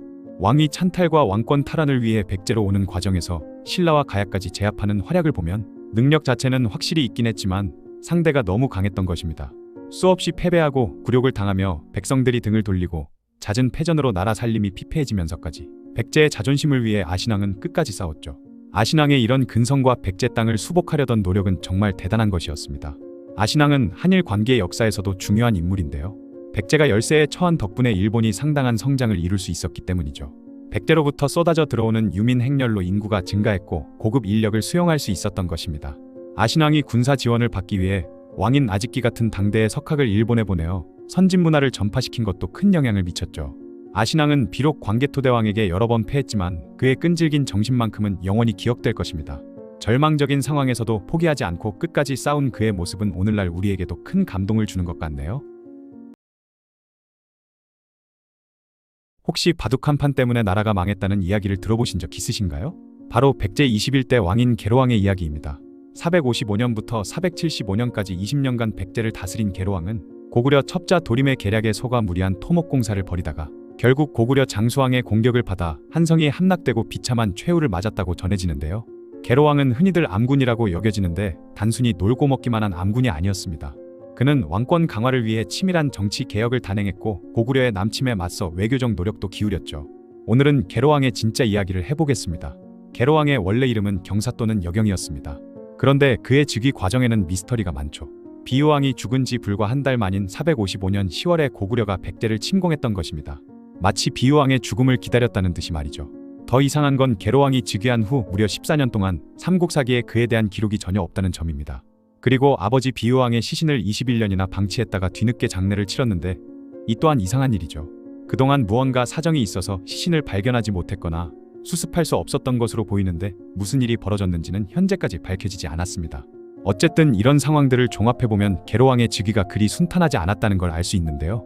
계로왕의 초기 14년 기록이 전해지지 않고 아버지 유해가 21년이나 방치된 것을 보면 이 시기에 백제의 유력 귀족들과 갈등이 어마어마했다는 것을 추측해 볼 수 있습니다. 그러다 보니 왕위에 오른 계로왕은 기존 귀족 세력을 견제하고 왕권을 강화하기 위한 대담한 개혁을 시작했죠. 458년 그는 중국 남조인 송나라에 표문을 보내 신하 11명에 대한 관직 제수를 요청했는데 놀라운 건 이 11명 중 8명이 모두 왕족인 부여씨였다는 점입니다. 특히 주목할 만한 건 좌연왕과 우연왕이라는 새로운 관직이 등장했다는 것인데 이 관직들은 원래 흉노 같은 북방민족들이 군사권을 가진 왕족에게 주던 직책이었습니다. 계로왕은 이런 방식으로 왕족들에게 군사적 우위를 확보해주면서 기존 귀족들을 견제했던 것이죠. 그런데 이 과정에서 백제의 전통적인 유력 귀족 가문인 해씨와 진씨가 완전히 배제되었습니다. 이는 상당한 정치적 반발을 불러일으킬 수밖에 없었죠. 어느 정도 왕권을 강화한 계로왕은 고구려와의 큰 전쟁이 다시 일어날 것을 예상하고 있었는데요. 그래서 472년 계로왕은 북위에 놀라운 내용의 국서를 보내게 되죠. 그 내용을 간단히 요약해보면 고구려 장수왕이 내정을 망치고 있고 백성들이 고통받고 있으니 이 기회에 함께 고구려를 공격하자는 내용이었습니다. 더 나아가 계로왕은 과거 고국원왕이 죽은 일까지 언급하며 고구려를 신랄하게 비판했죠. 심지어 북위 사신들이 탄 배가 난파된 사건을 고구려 소행이라고 주장하며 말 안장까지 증거로 보냈습니다. 하지만 북위가 확인해보니 그 안장은 북위 것이 아니었다고 하죠. 그러나 이 국서는 당시 동아시아 외교사에서 매우 파격적인 내용이었는데요. 계로왕은 북위와 연합해서 고구려를 고립시키려는 전략을 구사했던 것이죠. 그런데 문제는 이 모든 사실을 당시 최전성기를 맞이했던 고구려 장수왕이 알게 된 것입니다. 계로왕의 국서 내용을 알게 된 장수왕은 격분했는데 자신의 증조할아버지인 고국원왕을 모독당했으니 당연한 반응이었죠. 그래서 장수왕은 북위 사신들이 백제로 가는 길을 막아버렸습니다. 결국 북위의 답장은 백제에 전달되지 못했고 계로왕의 외교적 노력은 실패로 끝나버렸죠. 하지만 이 사건이 계로왕에게 미친 영향은 컸습니다. 82세의 고령이었던 장수왕이 직접 군대를 이끌고 백제를 공격할 마음을 먹었을 정도로 분노했기 때문이죠. 그리고 장수왕은 본격적인 백제 침공 계획을 세우기 시작했습니다. 먼저 장수왕은 백제를 공격하기 전에 내부를 분열시키는 전략을 택했는데요. 그래서 선택한 인물이 바로 도림이라는 승려였죠. 도림은 고구려에서 죄를 짓고 도망쳤다는 설정으로 백제에 잠입했습니다. 그런데 도림이 어떻게 계로왕에게 접근할 수 있었을까요? 그것은 바로 바둑 실력 때문이었습니다. 계로왕이 바둑을 좋아한다는 걸 미리 파악한 도림은 뛰어난 바둑 실력으로 왕의 신임을 얻을 수 있었던 것이죠. 심지어 계로왕은 도림을 상객으로 삼고 매우 친하게 지내면서 서로 늦게 만난 것을 아쉬워했다고 하는데요. 그러던 어느 날 도림은 계로왕에게 백제는 천혜의 요새지만 성곽과 궁실이 낡았고 선왕의 무덤도 제대로 정비되지 않았습니다. 백성들의 집도 자주 강물에 무너지니 둑을 쌓아야 합니다라는 조언을 해주었습니다. 실제로 성곽 보수나 치수 사업은 국가 안보와 민생에 필요한 일이었기 때문에 언뜻 들으면 굉장히 합리적인 조언이었죠. 그런데 문제는 계로왕이 이 모든 공사를 동시에 진행했다는 점이었습니다. 게다가 화려한 궁궐 건설까지 더해지면서 국가 재정이 바닥을 드러내게 되었죠. 도림의 진짜 목적은 백제의 국력을 소모시켜 고구려의 침공에 대비하지 못하게 만드는 것이었습니다. 이후 475년 9월 마침내 전쟁 준비를 마친 고구려 장수왕이 3만 명의 대군을 이끌고 백제를 침공했죠. 고구려군은 네 방향으로 나누어 백제 왕성을 공격했는데요. 당시 백제의 수도 한성은 북성인 풍납토성과 남성인 몽촌토성으로 이루어져 있었는데 북성이 먼저 함락되었습니다. 백제군은 7일간 필사적으로 저항했지만 결국 방어선이 무너졌죠. 고구려군이 화공까지 사용해 성문을 불태우면서 성 안의 백성들은 공포에 떨며 항복하려는 사람들까지 나타났습니다. 그렇게 위례성이 함락될 위기에 처하자 계로왕은 중대한 결단을 내렸죠. 그는 아들인 부여문주를 불러 내가 어리석어서 간사한 자의 말을 믿고 이 지경에 이르렀다. 백성들은 지쳤고 군대는 약해졌으니 누가 나를 위해 싸우겠는가? 나는 나라를 위해 죽을 것이니 너는 도망가서 왕실의 혈통을 이어라 라고 말했던 것입니다. 이는 사실상 유언과 다름없었는데요. 그렇게 부여문주는 울면서 남쪽으로 도망쳤고 계로왕은 끝까지 남기로 했죠. 결국 위례성이 완전히 함락되자 계로왕은 왕비와 함께 수십 명의 기병을 데리고 탈출을 시도했습니다. 하지만 그를 기다리고 있던 건 더욱 잔혹한 운명이었죠. 결국 고구려군의 계로왕은 사로잡히고 말았고 심지어 자신을 잡은 사람은 제증걸루와 고이만년이라는 두 장수였는데 이들은 원래 백제 사람이었습니다. 계로왕의 정치 개혁 과정에서 밀려나 고구려로 망명한 배신자들이었죠. 이들은 옛 임금인 계로왕 앞에서 절을 한 후 그의 얼굴에 3번 침을 뱉고 죄목을 따졌습니다. 그리고 아차성 아래로 끌고 가서 일족과 함께 참수했죠. 심지어 더욱 비참한 것은 계로왕도 일국의 왕이었는데도 묘비도 없이 매장되었다는 점입니다. 거기다가 현재까지도 계로왕이 어디에 묻혔는지 알 수 없다고 하죠. 한 나라의 왕이 이렇게 비참하게 죽는 모습은 정말 충격적이긴 합니다. 또한 당시 백제의 상황이 얼마나 안 좋았는지 일본서기에는 이때 백제가 멸망했다고 적혀 있을 정도라고 합니다. 그동안 계로왕은 바둑에 빠져 나라를 망친 암군으로 여겨져 왔는데요. 하지만 최근 연구들을 보면 그는 나름대로 개혁 의지를 가진 군주였습니다. 왕족 중심의 권력구조 재편은 왕권 강화를 위한 필요한 조치였고 북위에 보낸 국서도 고구려를 견제하기 위한 현실적인 외교 전략이었죠. 도림이 제안한 토목공사들도 단순한 사치가 아니라 국가 인프라 정비의 성격이 강했습니다. 이런 계로왕의 이야기는 참으로 아이러니한데요. 그는 백제를 강화하려고 노력했지만 결과적으로 한성백제의 종말을 가져왔죠. 다행인 건 그의 마지막 결단 덕분에 문주가 살아남아 웅진으로 천도하며 백제의 명맥을 이을 수 있었던 것입니다. 비록 결과는 비극적이었지만 그의 노력과 마지막 선택은 백제 역사에서 중요한 의미를 갖는 것 같네요. 오늘은 백제 역사상 가장 극적인 반전을 보여준 왕에 대한 이야기를 해볼까 합니다. 이 이야기의 주인공은 바로 백제 동성왕이죠. 그는 468년경에 태어나 479년부터 501년까지 23년간 백제를 다스린 제24대 왕인데요. 그런데 이 왕의 이야기는 정말 드라마틱합니다. 어린 나이에 일본에서 살다가 갑자기 왕이 되어 나라를 구했지만 결국 자신이 키워준 부하에게 배신당해 죽음을 맞이했기 때문이죠. 그럼 먼저 동성왕이 왕위에 오르게 된 배경부터 살펴보겠습니다. 475년 고구려 장수왕의 남침으로 백제는 완전히 무너졌죠. 수도 한성이 함락되고 계로왕이 죽으면서 백제는 웅진으로 급하게 천도해야 했습니다. 그런데 문제는 여기서 끝나지 않았죠. 문주왕이 2년 만에 권신 해구에게 목숨을 잃었고 뒤를 이은 삼근왕마저 3년 만에 세상을 떠났던 것입니다. 이때 백제는 정말 망국의 위기에 처해 있었는데 이 혼란 속에서 진시 세력이라는 귀족들이 나서서 해구의 반란을 진압했고 이들이 새로운 왕으로 선택한 인물이 바로 동성왕이었습니다. 동성왕은 계로왕의 동생인 곤지의 아들로 당시 일본에서 살고 있었는데요. 461년에 아버지 곤지가 일본으로 파견된 후 계속 그곳에서 지내고 있었던 것이죠. 그런데 해구의 반란을 진압하고 권력을 손에 쥔 진시 세력은 자신들이 조종하기 쉬운 어린 왕을 찾았고 그게 바로 동성왕이었던 것입니다. 형인 무령왕은 이미 성인이라 자신들이 제어하기 어렵다고 판단했던 것인데 이 선택은 진시 세력의 큰 착각이었죠. 어쨌든 479년 11월 백제 왕위에 오른 동성왕은 겉으론 얌전해 보였지만 내심 엄청난 야심을 품고 있었습니다. 처음 동성왕은 진시 세력의 도움을 받으며 조용히 기반을 다졌는데 외교와 국방에 집중하면서 자신만의 세력을 키워나갔던 것이죠.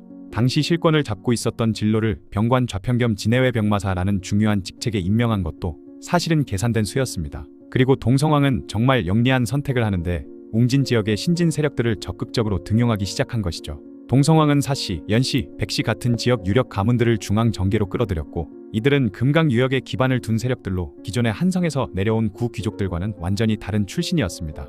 동성왕은 이렇게 신구 세력 간의 균형을 맞추면서 왕권을 강화해 나갔던 것이죠. 특히 486년부터는 본격적인 친정 체제를 구축했습니다. 제위 6년에 사약사를 내법좌평으로 8년에 백가를 위사좌평으로 19년에 연도를 병관좌평으로 임명했는데 이건 정말 파격적인 인사였죠. 왜냐하면 그전까지 좌평직은 왕족이나 해씨, 진씨 같은 전통 귀족들만 차지할 수 있었기 때문입니다. 그런데 동성왕의 진짜 능력은 외교에서 빛을 발했는데요. 백제가 고구려에 맞서기 위해서는 주변국과의 협력이 절대적으로 필요했기 때문에 먼저 중국 남조의 남제와 관계를 회복하는 데 힘썼습니다. 그리고 신라와는 혼인 동맹을 맺었는데 신라 소지 마립간에게 혼인을 제안해서 이찬 비지의 딸을 왕비로 맞이했죠.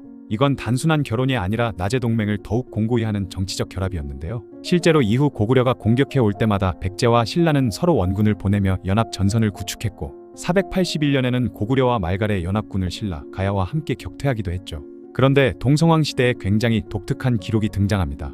그것은 바로 북이와의 전투에 관한 것인데요. 488년과 490년 두 차례에 걸쳐 북이가 백제를 침공했다고 기록되어 있죠.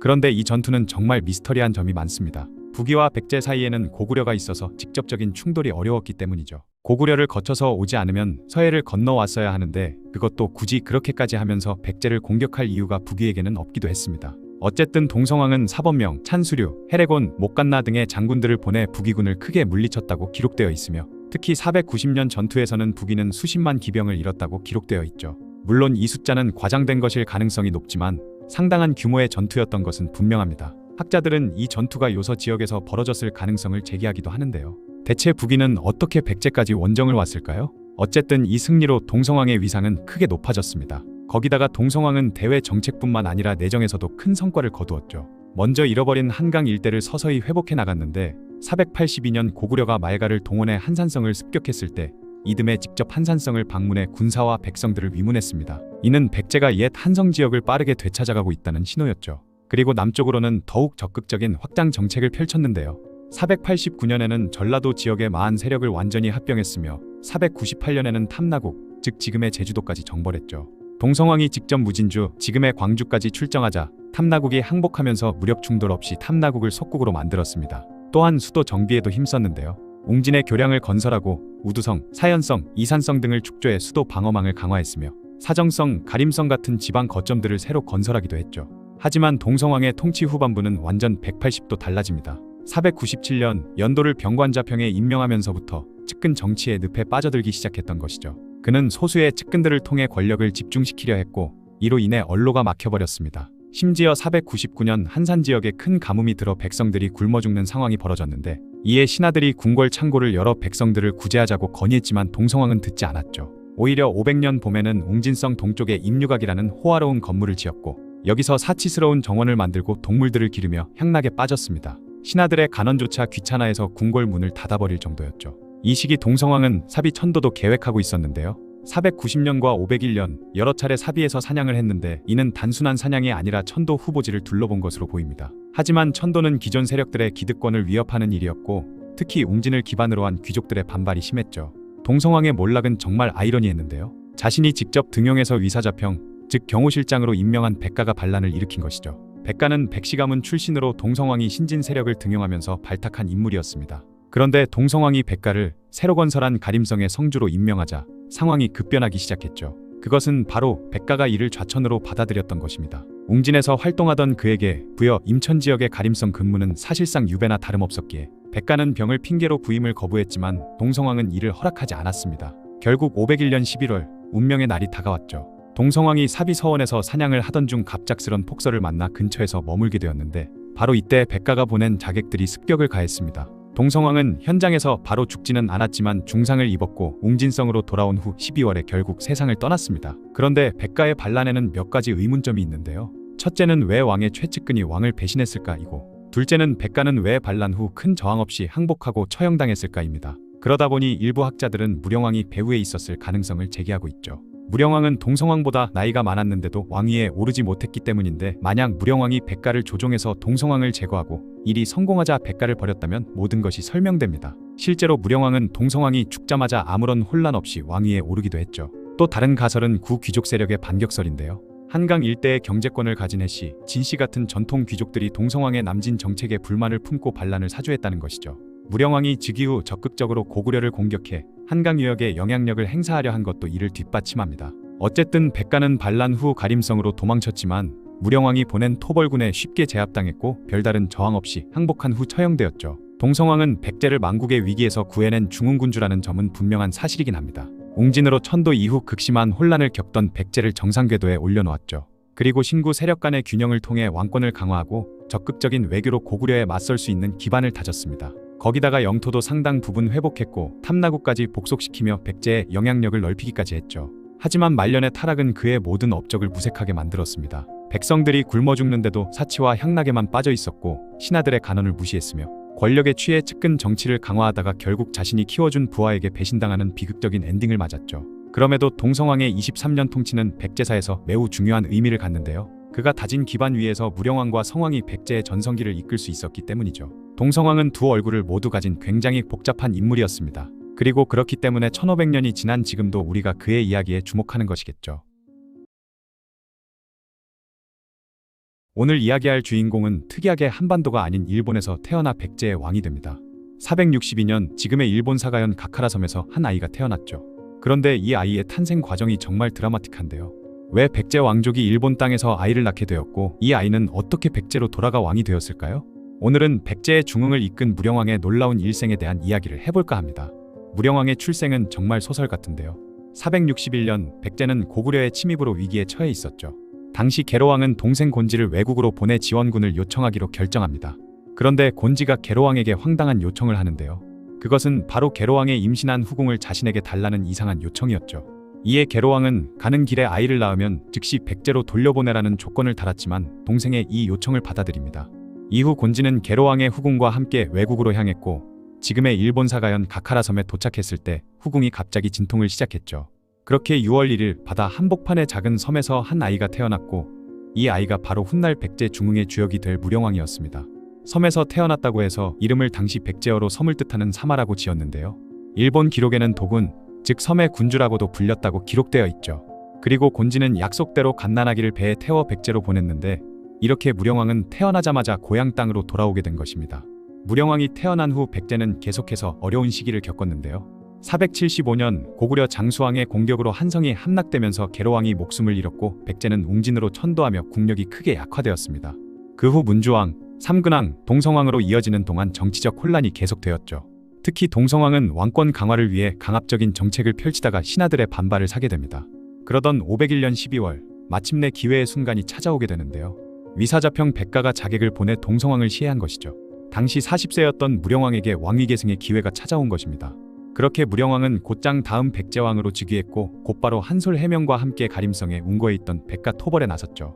그리고 502년 1월 무령왕은 마침내 백가를 제압하고 그를 처형시켰고 이로써 무령왕은 자신의 첫 번째 정치적 위기를 극복하며 왕권을 확립하게 된 것입니다. 무령왕이 즉위한 후 가장 큰 과제는 고구려와의 전쟁이었는데요. 그동안 백제는 고구려에게 밀려 수세에 몰려있는 상황이었죠. 하지만 무령왕은 달랐습니다. 즉위 직후부터 적극적인 공세를 펼치기 시작했고 503년 고구려가 말갈과 함께 고목성을 공격해왔을 때 이를 성공적으로 막아냈죠. 그리고 바로 반격에 나서는데요. 달솔 우영을 보내 군사 5,000명으로 고구려의 수곡성을 습격했죠. 그리고 507년에는 고구려 장수 고로가 말갈과 연합해 횡악 방면으로 침입했지만 무령왕이 직접 이를 격퇴합니다. 무령왕은 방어에만 그치지 않고 고목성 남쪽에 2개의 책을 세우고 장령성을 축조해 방어선을 강화했죠. 512년에는 더욱 치열한 전투가 벌어졌는데요. 고구려가 가불성과 원산성을 함락시키고 약탈을 자행하자 무령왕이 기병 3,000명을 이끌고 직접 출정해 고구려군을 크게 무찌르기도 했죠. 이때의 승리는 정말 중요한 의미를 가지는데 백제가 다시 고구려와 대등하게 맞설 수 있다는 걸 보여준 것입니다. 북방에서 고구려와 어느 정도 균형을 이룬 무령왕은 이제 남방으로 눈을 돌렸죠. 특히 가야 지역과 섬진강 유역에 대한 공략이 시작되었는데 무령왕은 대가야 반파국의 세력권이었던 상다리, 하다리, 사타, 모루 지역을 차지합니다. 이 승리의 의미는 단순히 영토 확장에 그치지 않았는데요. 섬진강을 통해 광양만에 이르는 중요한 교통로를 확보한 것이었는데 고대에는 교역로가 국가의 흥망을 좌우하기도 했으니 영토 확장뿐만 아니라 나라 경제에도 영향을 미칠 중요한 곳을 차지했던 것이죠. 더 나아가 513년에는 장군 점이문기와 주리지기를 보내 기문과 대사 지역까지 백제 영토로 편입시켰습니다. 이렇게 무령왕은 북으로는 고구려와 맞서고 남으로는 가야 지역으로 진출하며 백제의 영향력을 크게 확대할 수 있었죠. 무령왕의 진짜 능력은 전쟁에서만 드러난 게 아니었는데요. 내정 개혁에서도 탁월한 수완을 보여줬기 때문이죠. 가장 주목할 만한 개혁이 바로 22담노제입니다. 담노는 백제의 지방 행정 조직인데 무령왕은 이 담노들의 왕족을 파견했죠. 지방 토착 세력들을 중앙의 통치 질서 안으로 끌어들인 것입니다. 이 정책의 효과는 놀라웠는데요. 왕족들이 직접 지방을 통치하니까 중앙 집권화가 크게 강화되었으며 토목공사에 필요한 노동력도 효율적으로 동원할 수 있게 되었습니다. 또한 좌평제도 개편했는데 기존에는 좌평들이 너무 큰 권력을 가져서 왕권에 위협이 되는 경우가 많았기에 무령왕은 좌평을 상자평, 중자평, 하자평, 대자평으로 세분화해서 서열을 만들었죠. 거기다가 민생 안정에도 많은 노력을 기울였습니다. 506년 가뭄으로 백성들이 굶주리자 창고를 열어 구휼했으며 510년에는 제방을 축조하고 유랑민들에게 농사를 권장했습니다. 이런 정책들 덕분에 백성들의 삶이 안정되고 나라의 기반이 튼튼해지게 되었죠. 무령왕은 군사적, 내정적 능력뿐만 아니라 외교에서도 뛰어난 솜씨를 보여줬는데요. 512년과 521년 두 차례에 걸쳐 중국 남조의 양나라에 사신을 보냈습니다.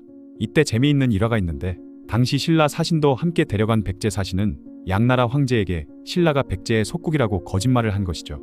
물론 사실이 아니었지만 대가야 반파국까지 백제의 부용국이라고 주장했으며 이는 백제의 국력을 과시하려는 전략이었던 것입니다. 이런 노력의 결과로 521년 양무제로부터 사지절도독 백제제군사 영동대장군이라는 자코를 받았는데 이는 고구려보다 높은 지위였죠. 양나라가 객관적으로 봤을 때 백제가 고구려를 뛰어넘었다고 인정한 것이었습니다. 거기다가 무령왕 시기엔 외국과의 관계도 활발했는데요. 513년과 516년에 오경박사 단양이와 고안무를 외국에 보내 백제의 선진문화를 전파하기까지 했죠. 이렇게 백제의 국력을 또 한 번 엄청나게 향상시킨 무령왕은 523년 5월 62세의 나이로 세상을 떠났습니다. 이는 웅진백제의 왕들 중 유일하게 천수를 누린 왕이자 전지왕 이후 자연사한 왕이었죠. 그런데 이런 무령왕에 대한 우리의 지식이 폭발적으로 늘어난 계기가 있습니다. 바로 1971년에 발견된 무령왕릉 덕택이죠. 공주 송산리에서 배수로 공사를 하던 중 우연히 발견된 이 왕릉은 엄청난 보물창고였는데요. 도굴당하지 않은 완전한 상태로 발견되어서 4,600여 점의 유물이 쏟아져 나왔기 때문이죠. 가장 중요한 발견은 무덤 주인을 정확히 알 수 있게 해준 지석이었습니다. 지석에는 무령왕이 523년 5월 7일에 62세로 사망했다고 명확히 기록되어 있었고 2년 후인 525년 8월 12일에 현재 위치에 안장되었다는 내용도 있었던 것이죠. 이 지석 덕분에 무령왕의 정확한 생몰연도가 밝혀졌고 다른 역사 기록들과 교차 검증할 수 있게 되었습니다. 출토된 유물들도 정말 화려했는데요. 금제 관장식, 금제 귀걸이, 은제 팔찌, 청동 거울, 석수 등등 이 유물들은 백제의 뛰어난 공예 기술을 보여주는 동시에 무령왕 시대의 국제적인 교류를 증명해 주었죠. 특히 관을 만든 나무가 일본산 금송이었다는 사실은 모두를 놀라게 했는데 중국식 벽돌 무덤의 일본산 나무로 만든 관은 당시 백제가 얼마나 국제적인 나라였는지 알 수 있게 해주었습니다. 무령왕의 23년 치세는 백제사에서 정말 중요한 의미를 가지는데요. 웅진 천도 이후의 혼란을 완전히 수습하고 백제 중흥의 기반을 마련했기 때문이죠. 521년 양나라에 보낸 국서에서는 여러 차례 고구려를 격파하여 마침내 다시 강국이 되었다고 선언할 정도였습니다. 이것이 바로 무령왕이 이룬 백제 중흥의 핵심이었죠. 40세라는 늦은 나이에 즉위했지만 23년간의 치세로 백제를 완전히 바꿔놓은 무령왕은 고구려에게 밀리던 약소국에서 동아시아의 강국으로 백제를 다시 올라서게 만든 장본인이었습니다. 그는 위기 상황에서도 포기하지 않는 의지, 혁신적인 개혁 정신, 그리고 국제적인 안목까지 정말 모든 면에서 뛰어난 지도자였던 것 같네요. 오늘은 한국 고대사에서 가장 극적이고 파란만장한 삶을 살았던 왕의 이야기를 들려드리려고 합니다. 바로 백제 제26대 왕인 성왕의 이야기인데요. 이 왕은 백제를 다시 일으켜 세운 중흥의 군주였지만 동시에 전장에서 비참하게 목숨을 잃은 비극의 주인공이기도 했습니다. 그런데 성왕의 죽음을 둘러싼 기록들을 보면 정말 충격적인 내용들이 나오는데 백제 중흥을 이끈 성군이 어떻게 이런 비참한 최후를 맞게 되었을까요? 먼저 성왕이 어떤 인물이었는지부터 알아보겠습니다. 성왕의 본명은 명롱이었고 무령왕의 아들로 태어났죠. 그런데 흥미롭게도 성왕은 무령왕의 장남이 아니었습니다. 삼국사기 기록을 보면 보통 장남에게 붙이는 원자나 장자 같은 표현이 없고 그냥 아들이라고만 되어 있죠. 성왕의 정확한 출생 연도는 기록에 남아있지 않지만 여러 정황을 종합해보면 500년대 초반에 태어난 것으로 추정됩니다. 무령왕이 40세를 넘어서 늦게 얻은 아들이었던 것이죠. 그런 성왕이 523년 음력 5월 무령왕의 뒤를 이어 왕위에 올랐습니다. 그런데 백성들이 성왕을 당시에도 성왕이라고 불렀다고 하죠. 삼국사기에는 영민하고 비범하며 결단력이 있어 나라 사람이 성왕으로 칭하였다라고 기록되어 있습니다. 즉 성왕이라는 이름 자체가 백성들이 그의 뛰어난 능력을 인정해서 붙여준 존호였던 거죠. 그렇게 왕위에 오른 성왕이 가장 먼저 맞닥뜨린 문제는 고구려와의 전쟁이었습니다. 즉위한 지 불과 3개월 만인 523년 음력 8월 고구려군이 폐수에 침입해왔던 것이죠. 성왕은 즉시 장군 지충을 보내 이들을 물리쳤지만 진짜 큰 시련은 529년에 찾아왔습니다. 고구려 안장왕이 직접 군대를 이끌고 대규모 침입을 감행한 것이죠. 그때 백제의 북쪽 변경에 있던 혈성이 함락되는 사태가 벌어졌고 성왕은 좌평 연모에게 보병과 기병 3만 명을 맡겨 고구려군과 맞서 싸우게 했습니다. 하지만 오곡원 전투에서 무려 2천여 명의 군사가 전사하는 등 백제군이 크게 패하고 말았고 이 패배 이후 성왕은 신라와의 동맹을 강화하기로 했죠. 그렇게 525년 신라와 사신을 교환하며 본격적인 나제 동맹을 구축했습니다. 이 동맹은 백제와 신라가 힘을 합쳐 고구려에 대항하자는 것이었는데 성왕의 이 선택은 훗날 참담한 결과를 낳게 되죠. 어쨌든 성왕의 가장 큰 업적 중 하나는 바로 사비천도인데요. 538년 성왕은 수도를 웅진에서 사비로 옮기는 대담한 결정을 내렸습니다. 당시 수도였던 웅진성은 고구려의 침입으로 급하게 정한 임시 수도 같은 성격이 강했는데 산으로 둘러싸여 방어에는 유리했지만 터가 너무 좁아서 나라의 중심지로는 한계가 있었죠. 반면 사비는 백마강과 산맥이 넓게 둘러싸고 있어 방어에 좋으면서도 남쪽으로는 평야가 펼쳐져 있어 수도로서 기능하기에 완벽했습니다. 그리고 백마강을 통해 서해로 나가기도 쉬워 대외 교류에도 유리하기도 했죠. 천도와 함께 성왕은 국호까지 남부여로 바꿨습니다. 이는 부여의 정통 후손임을 강조하려는 의도였는데 특히 같은 부여족에서 갈라져 나온 고구려를 견제하려는 목적도 컸죠. 우리가 진짜 부여의 정통이고 고구려는 격가지다라는 메시지를 담은 것입니다. 사비천도 이후 성왕은 대대적인 국가 개혁에 나섰죠. 16관등제와 22부사제라는 체계적인 중앙 관제를 정비했고 지방 통치 조직도 완전히 새롭게 만들었으며 전국을 동방, 서방, 남방, 북방, 중방의 5방으로 나누고 그 아래에 군과 성을 두는 체계를 구축했습니다. 이렇게 해서 지방까지 중앙에 통제력이 미치게 되었고 왕권 중심의 정치 체제가 확립되었죠. 그리고 성왕은 타국과 활발하게 문화를 교류하기도 했는데요. 성왕은 중국 남조인 양나라와 긴밀한 관계를 맺었는데 양나라의 학자와 기술자들을 요청해 모시박사, 공장, 화사 등을 초빙해서 백제 문화의 수준을 한 단계 끌어올렸죠. 특히 열반경 같은 불교 경전들을 수입해 불교 발전에도 큰 기여를 했습니다. 그리고 526년에는 겸익이라는 승려가 인도에서 오부유를 가지고 돌아왔고 이에 성왕은 겸익을 직접 맞이해 경전 번역 작업을 맡겼죠. 이로써 백제 불교는 계율 중심의 특색을 갖게 되었습니다.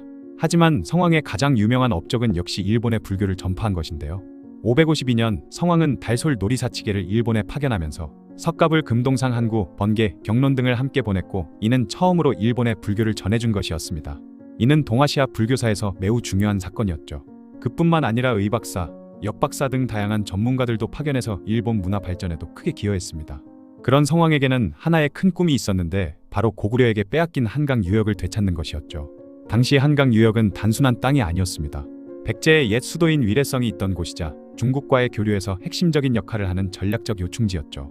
처음에는 성왕 혼자 힘으로 고구려를 상대하려 했지만 쉽지 않았기에 성왕은 신라와의 동맹을 더욱 강화했던 것입니다. 그러던 545년 고구려에서 안원왕이 정쟁으로 목숨을 잃고 이어서 양원왕이 즉위하자 내분에 휩싸였는데 그렇게 성왕에게 절호의 기회가 찾아왔죠. 성왕은 이 기회를 놓치지 않고 신라 진흥왕과 연합해 한강 유역을 대규모로 공격했습니다. 그 결과 백제는 한강 하류의 6개 군을, 신라는 상류의 10개 군을 차지하게 되었죠. 드디어 성왕의 수건이었던 고토 회복이 이루어진 것 같았지만 이 기쁨은 오래가지 못했습니다. 553년 신라군이 갑자기 한강 하류의 백제 지역을 기습 공격한 것이죠. 그리고 그곳에 신주를 설치하면서 한강 유역 전체를 차지해버린 것입니다. 함께 고구려와 싸워서 얻은 땅을 신라가 배신을 하면서 혼자 독차지해버린 것이죠. 그런데 이때 성왕의 반응이 굉장히 놀라웠는데요. 당장 군사를 일으켜 신라를 공격하지 않고 자신의 딸을 신라 진흥왕에게 시집 보냈던 것이죠. 당장 신라의 힘이 필요했기에 겉으로는 동맹을 더욱 강화하는 척했지만 속으로는 복수를 다짐하고 있었던 것입니다. 그리고 때를 기다린 성왕의 복수는 554년에 시작되었죠. 그런데 성왕이 신라의 배신에 대한 응징에 나서려 하자 백제 귀족들은 이 전쟁을 강력히 반대하는 것이었습니다. 이미 한강 유역에서 많은 피해를 봤는데 또다시 전쟁을 벌이는 것은 위험하다는 이유에서였죠. 하지만 성왕과 태자 여창은 귀족들의 반대를 무릅쓰고 전쟁을 강행해버렸으며 가야의 원군과 일본의 지원까지 받아 대규모 연합군을 편성해 태자 여창을 선발대로 관산성을 공격하게 했습니다. 처음에는 백제군이 우세했는데요. 신라군은 전세가 불리해지자 신주의 군사까지 집결시켰죠. 그때 아들의 노고를 위로하기 위해 성왕이 직접 전장터로 나섰습니다. 그런데 여기서 성왕은 치명적인 실수를 하고 말았죠. 바로 밤중에 보병과 기병 단 50명만 데리고 길을 나섰던 것입니다. 최전선 전장으로 나가는데 고작 50명의 호위병만 데리고 가는 건 너무 무모한 행동이었던 것이죠. 그리고 결국 최악의 상황이 벌어지게 되는데 성왕 일행이 구천이라는 곳에 이르렀을 때 신라의 복병들이 나타난 것입니다. 성왕과 50명의 호위병들은 신라군에 완전히 포위되었고 치열한 전투가 벌어졌지만 수적으로 너무 열세였죠. 그렇게 성왕은 신라의 비장인 고관도도라는 장수에게 사로잡히고 말았습니다. 성왕이 어떻게 죽었는지에 대해서는 두 가지 다른 기록이 있는데요. 삼국사기에는 신라의 복병이 나타나 싸우다가 병사들에게 목숨을 잃었다라고 간단히 기록되어 있는 반면 일본서기에는 훨씬 자세하고 충격적인 내용이 나옵니다. 신라군이 성왕을 포로로 잡은 후 고도라는 신라 장수가 성왕에게 왕의 목을 베게 해주시오라고 청했다는 것이죠. 이에 성왕이 왕의 목을 천한 종의 손에 넘길 수 없다며 거절하자 고도는 우리 국법에는 맹세한 것을 어긴 자는 왕이라 해도 종의 손에 죽는다라고 말했다고 합니다. 결국 성왕은 과인은 지금껏 뼈에 사무치는 고통을 안고 살아왔지만 구차하게 살고 싶지는 않다라며 죽음을 받아들였다고 하죠. 그런데 더 충격적인 기록이 있습니다. 일본 서기의 한 설에 따르면 성왕의 목은 신라 왕궁 북청의 계단 아래에 묻혀 지나가는 사람들이 밟고 다니게 했고 몸만 백제로 돌려보냈다는 것이죠. 하지만 대부분의 역사학자들은 이 기록을 의심스럽게 보고 있는데요. 동서고금을 통틀어 포로로 잡은 적국의 왕을 그 자리에서 참수한 사례는 거의 없기 때문이죠. 보통은 정치적, 외교적 이득을 위해 살려두는 것이 일반적이었으며 특히 신라는 골품제로 혈통을 매우 중시하는 나라였는데 성왕의 딸이 진흥왕에게 시집간 것처럼 백제 왕가를 동등한 격으로 인정한 상황이었던 것입니다. 아마도 성왕의 최후에 대한 이야기는 백제 유민들 사이에 돌던 소문이거나 신라에 대한 원한을 담은 과장된 이야기일 가능성이 높다고 하죠. 그리고 이후 전투에서도 백제는 참담한 패배를 당했는데 좌평 4명과 군사 약 3만여 명이 목숨을 잃었다고 기록되어 있습니다. 그리고 그 기록에는 단 한 마리의 말도 살아 돌아가지 못했다고도 기록되어 있는데 당시 패배의 참혹함을 엿볼 수 있는 대목이죠. 성왕의 죽음은 백제 역사에 엄청난 변화를 가져왔습니다. 우선 왕권이 크게 약화되었는데 귀족들이 한사코 반대한 전쟁을 왕과 태자가 강행했다가 이런 참사가 벌어졌으니 부여시 왕가의 권위가 땅에 떨어져 버렸고 이로 인해 동성왕과 무령왕, 성왕에 이르기까지 어렵게 구축해온 왕권 중심의 정치 체제가 다시 귀족 중심으로 바뀌어 버린 것입니다. 그리고 1세기 이상 지속되었던 나제 동맹이 완전히 끝나버리게 되었죠. 이제 백제와 신라는 불구대천의 원수가 되어버렸습니다. 흥미롭게도 이 이후 백제는 오히려 고구려와 가까워지기 시작했는데 예전에는 고구권왕과 계로왕의 죽음으로 서로 원수였던 백제와 고구려가 신라 타도라는 공통 목표로 손을 잡게 된 것이죠. 반대로 신라는 외교적 고립을 피하기 위해 중국의 수나라와 당나라에 접근하게 되면서 삼국 후기의 역학관계가 완전히 바뀌었습니다. 성왕의 죽음이 한반도 역사의 흐름을 바꾼 결정적인 전환점이 된 셈이죠. 성왕은 백제를 다시 일으켜 세운 중흥의 군주였지만 동시에 전장에서 비참하게 목숨을 잃은 비극의 주인공이었는데요. 한순간의 실수가 자신의 목숨뿐만 아니라 백제의 운명까지 바꿔버렸지만 그럼에도 성왕은 한국사에서 중요한 위치를 차지하는 인물입니다. 백제의 명군으로서 그리고 동아시아 문화 교류에 크게 기여한 왕으로서 기억되고 있죠. 특히 일본에서는 성왕을 성명왕이라고 부르며 불교 전례의 은인으로 여기고 있다고 합니다. 성왕의 생애는 훌륭한 업적을 남긴 지도자라도 마지막 순간의 선택이 모든 것을 좌우할 수 있다는 걸 보여주고 있네요. 오늘은 한국 역사상 가장 극적인 신분 상승 이야기를 들려드리려고 합니다. 말을 캐며 홀어머니를 모시던 가난한 청년이 백제의 왕이 된 이야기이죠. 이와 비슷한 경우가 조선의 철종이지만 철종과는 크게 다른 점이 있습니다. 그것은 바로 단순히 왕이 된 것이 아니라 백제를 다시 강대국으로 만든 중흥의 군주가 되었다는 사실이죠. 그는 바로 백제의 제30대 왕인 무왕의 이야기입니다. 그런데 이 무왕에 대해서는 정말 많은 미스터리가 있는데요. 먼저 무왕의 출생부터가 완전히 베일에 쌓여 있죠. 그의 이름은 부여장이지만 이칭으로는 서동으로 불립니다. 그런데 서동이란 이름 어디서 많이 들어보지 않으셨나요? 바로 무왕이 서동여의 주인공이죠. 삼국사기에서는 법왕의 아들이라고 기록하고 있지만 삼국유사에는 완전히 다른 이야기가 나와 있습니다. 목가에 사는 과부가 검은 용과 정을 통해서 낳은 아이가 바로 무왕이라는 것이죠. 물론 용이라는 것은 당시의 왕이나 왕족을 상징하는 표현이긴 했지만 과부의 아들이라는 것은 무엇을 의미할까요? 아마도 무왕이 법왕의 정식 부인이 아닌 다른 여인에게서 태어난 서자였을 가능성이 높습니다. 또는 용이 몰락한 왕족을 의미하며 무왕은 법왕의 아들이 아니라는 주장도 있죠. 거기다가 어린 시절을 궁궐이 아닌 지방에서 보냈다는 점도 이를 뒷받침하고 있습니다. 또한 서동설화에서처럼 말을 캐며 어려운 시절을 보낸 것으로 보이죠. 서동설화에서 보여지는 기이한 출생, 불우한 성장 과정, 선화공주와의 혼인 등은 무왕이 즉위하기까지 굉장한 어려움이 있었다고 이해하면 될 것으로 보입니다.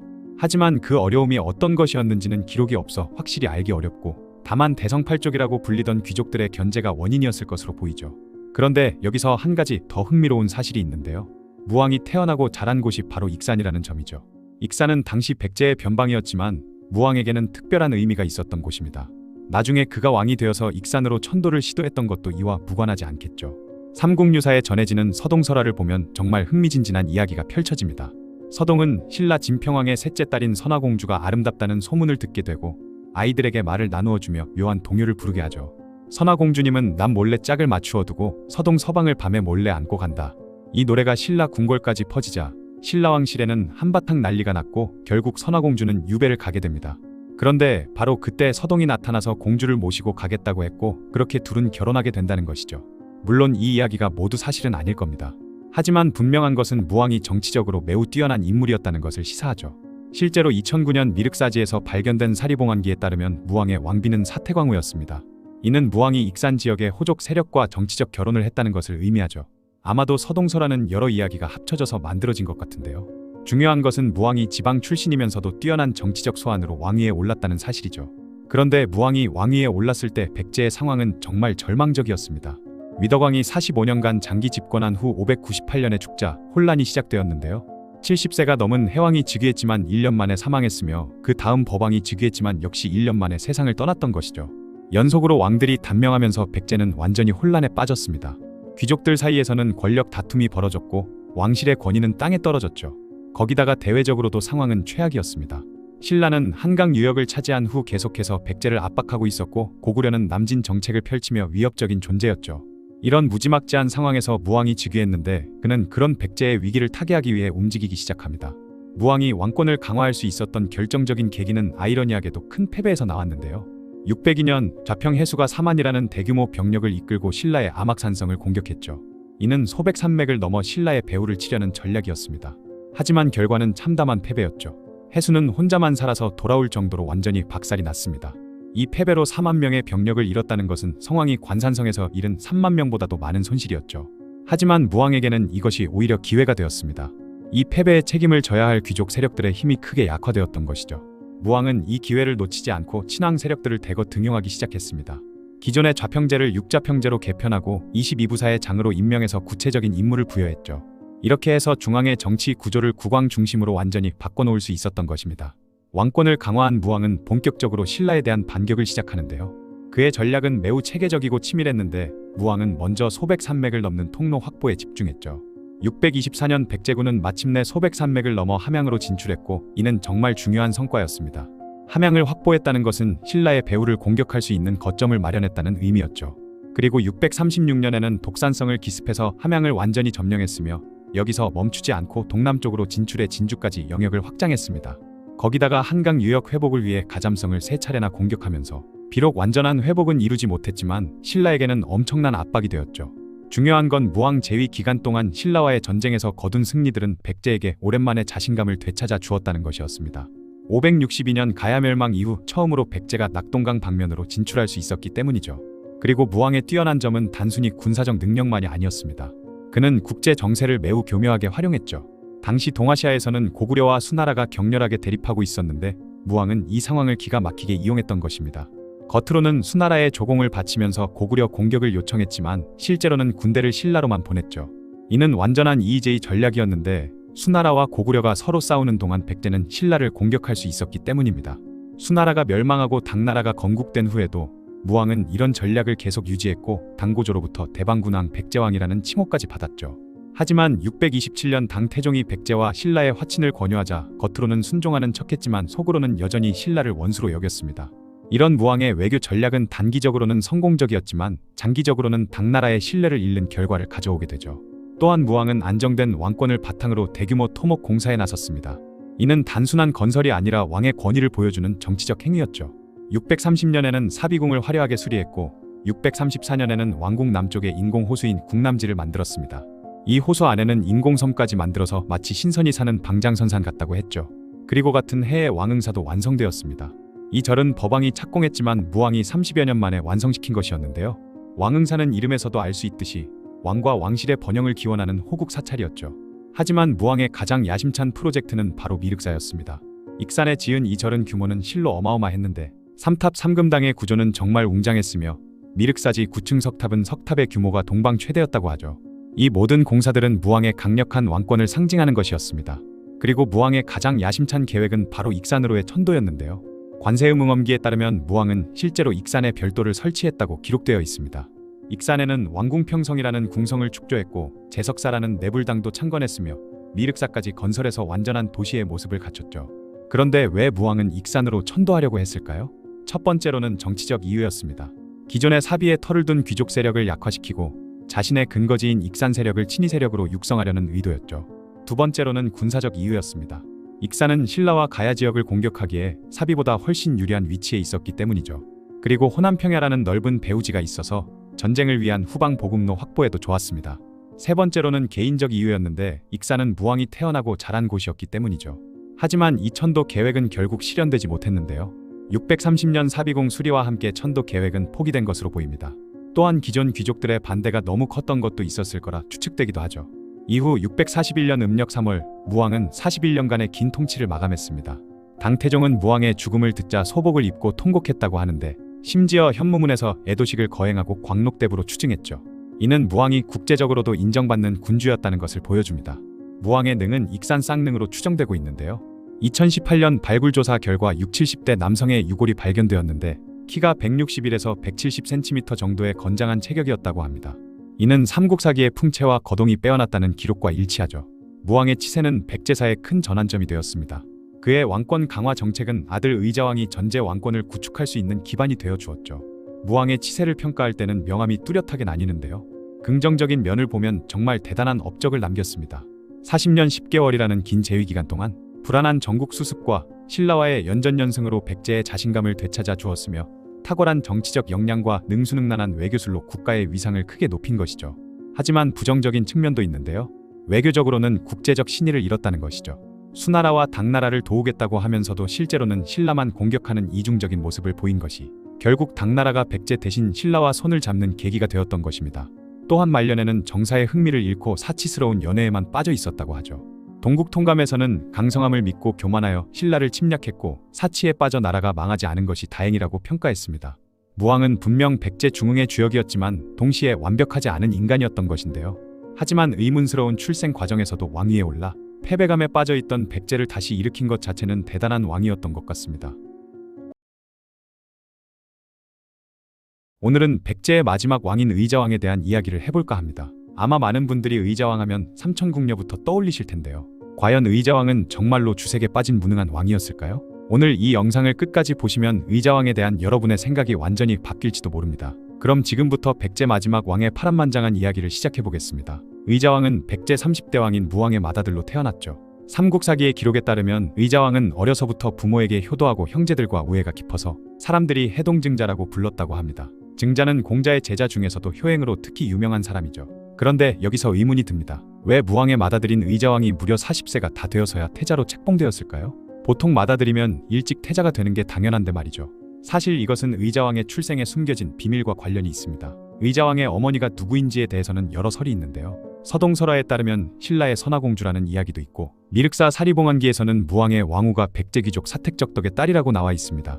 그런데 의자왕이 태자 책봉을 이렇게 늦게 받은 걸 보면 아마도 그의 어머니는 무왕의 정비가 아니었을 가능성이 높죠. 무왕이 왕위에 오르기 전에 만난 상대적으로 신분이 낮은 여인 사이에서 태어났을 수도 있습니다. 그렇다면 의자왕의 그 유명한 해동증자 행동은 과연 진심이었을까요? 아니면 정치적 생존을 위한 연기였을까요? 상황을 생각해보면 왕실 내에서 입지가 불안했던 의자왕이 살아남기 위해 철저하게 자신을 관리했을 가능성이 높을 것이라고 보고 있습니다. 하지만 641년 마침내 의자왕이 왕위에 올랐죠. 당나라는 즉시 사신을 보내 의자왕을 주국 대방군왕 백제왕으로 책봉했습니다. 그런데 의자왕은 왕위에 오르자마자 놀라운 행동을 보였는데요. 642년 자신의 어머니가 세상을 떠나자 대규모 숙청을 단행한 것입니다. 동생의 아들인 교기를 비롯해서 몸의 여자 4명, 내자평 기미 등 40여 명을 모조리 섬으로 추방해버린 것이죠. 이 사건은 일본서기에 대란이 일어났다고 기록될 정도로 큰 정치적 사건이었습니다. 그동안 해동증자로 불리며 조용히 지내던 의자왕이 갑자기 이렇게 강력한 모습을 보인 거죠. 이제야 의자왕의 진짜 모습이 드러나기 시작한 겁니다. 대규모 숙청으로 왕권을 안정시킨 의자왕은 이제 본격적인 정복 전쟁에 나섰죠. 642년 7월 의자왕은 직접 군사를 이끌고 신라를 공격해서 무려 40여 개의 성을 빼앗았습니다. 그 중에서도 가장 큰 충격을 준 건 대하성 함락이었죠. 8월에 장군 윤충을 보내 신라의 중요한 거점인 대하성을 공격하게 했는데요. 이때 성주였던 김품석과 그의 아내 고타소가 목숨을 잃었는데 이 고타소가 바로 김춘추의 딸이었던 것이죠. 김춘추는 나중에 신라의 태종 무열왕이 되는 인물인데 딸과 사위를 잃은 김춘추의 분노는 훗날 의자왕이 제대로 돌려받게 됩니다. 어쨌든 의자왕은 여기서 멈추지 않았는데요. 643년에는 고구려와 화친을 맺고 신라의 당항성을 공격했던 것입니다. 당항성은 신라가 당나라와 교류하는 중요한 통로였기 때문이죠. 그런데 놀랍게도 이 공격으로 신라는 정말로 망국의 위기에 몰렸고 급하게 당나라의 구원을 요청할 수밖에 없었습니다. 의자왕의 전략은 정말 탁월했는데 고구려와 연합해 신라를 양쪽에서 압박한 것이죠. 심지어 645년에는 당태종이 고구려를 공격할 때 신라가 3만 명의 원군을 보낸 틈을 타서 신라의 7개 성을 또 빼앗았습니다. 이후 몇 년 동안 백제와 신라 사이에는 피비린내 나는 전쟁이 계속되었는데 647년, 648년, 649년 거의 매년 전쟁이 일어났죠. 김유신이 이를 막아내긴 했지만 신라는 정말 힘든 상황이었습니다. 또한 의자왕은 655년에는 고구려, 말갈과 함께 신라 북쪽 변경에 30여 개의 성을 빼앗는 대성과를 거두기도 했죠.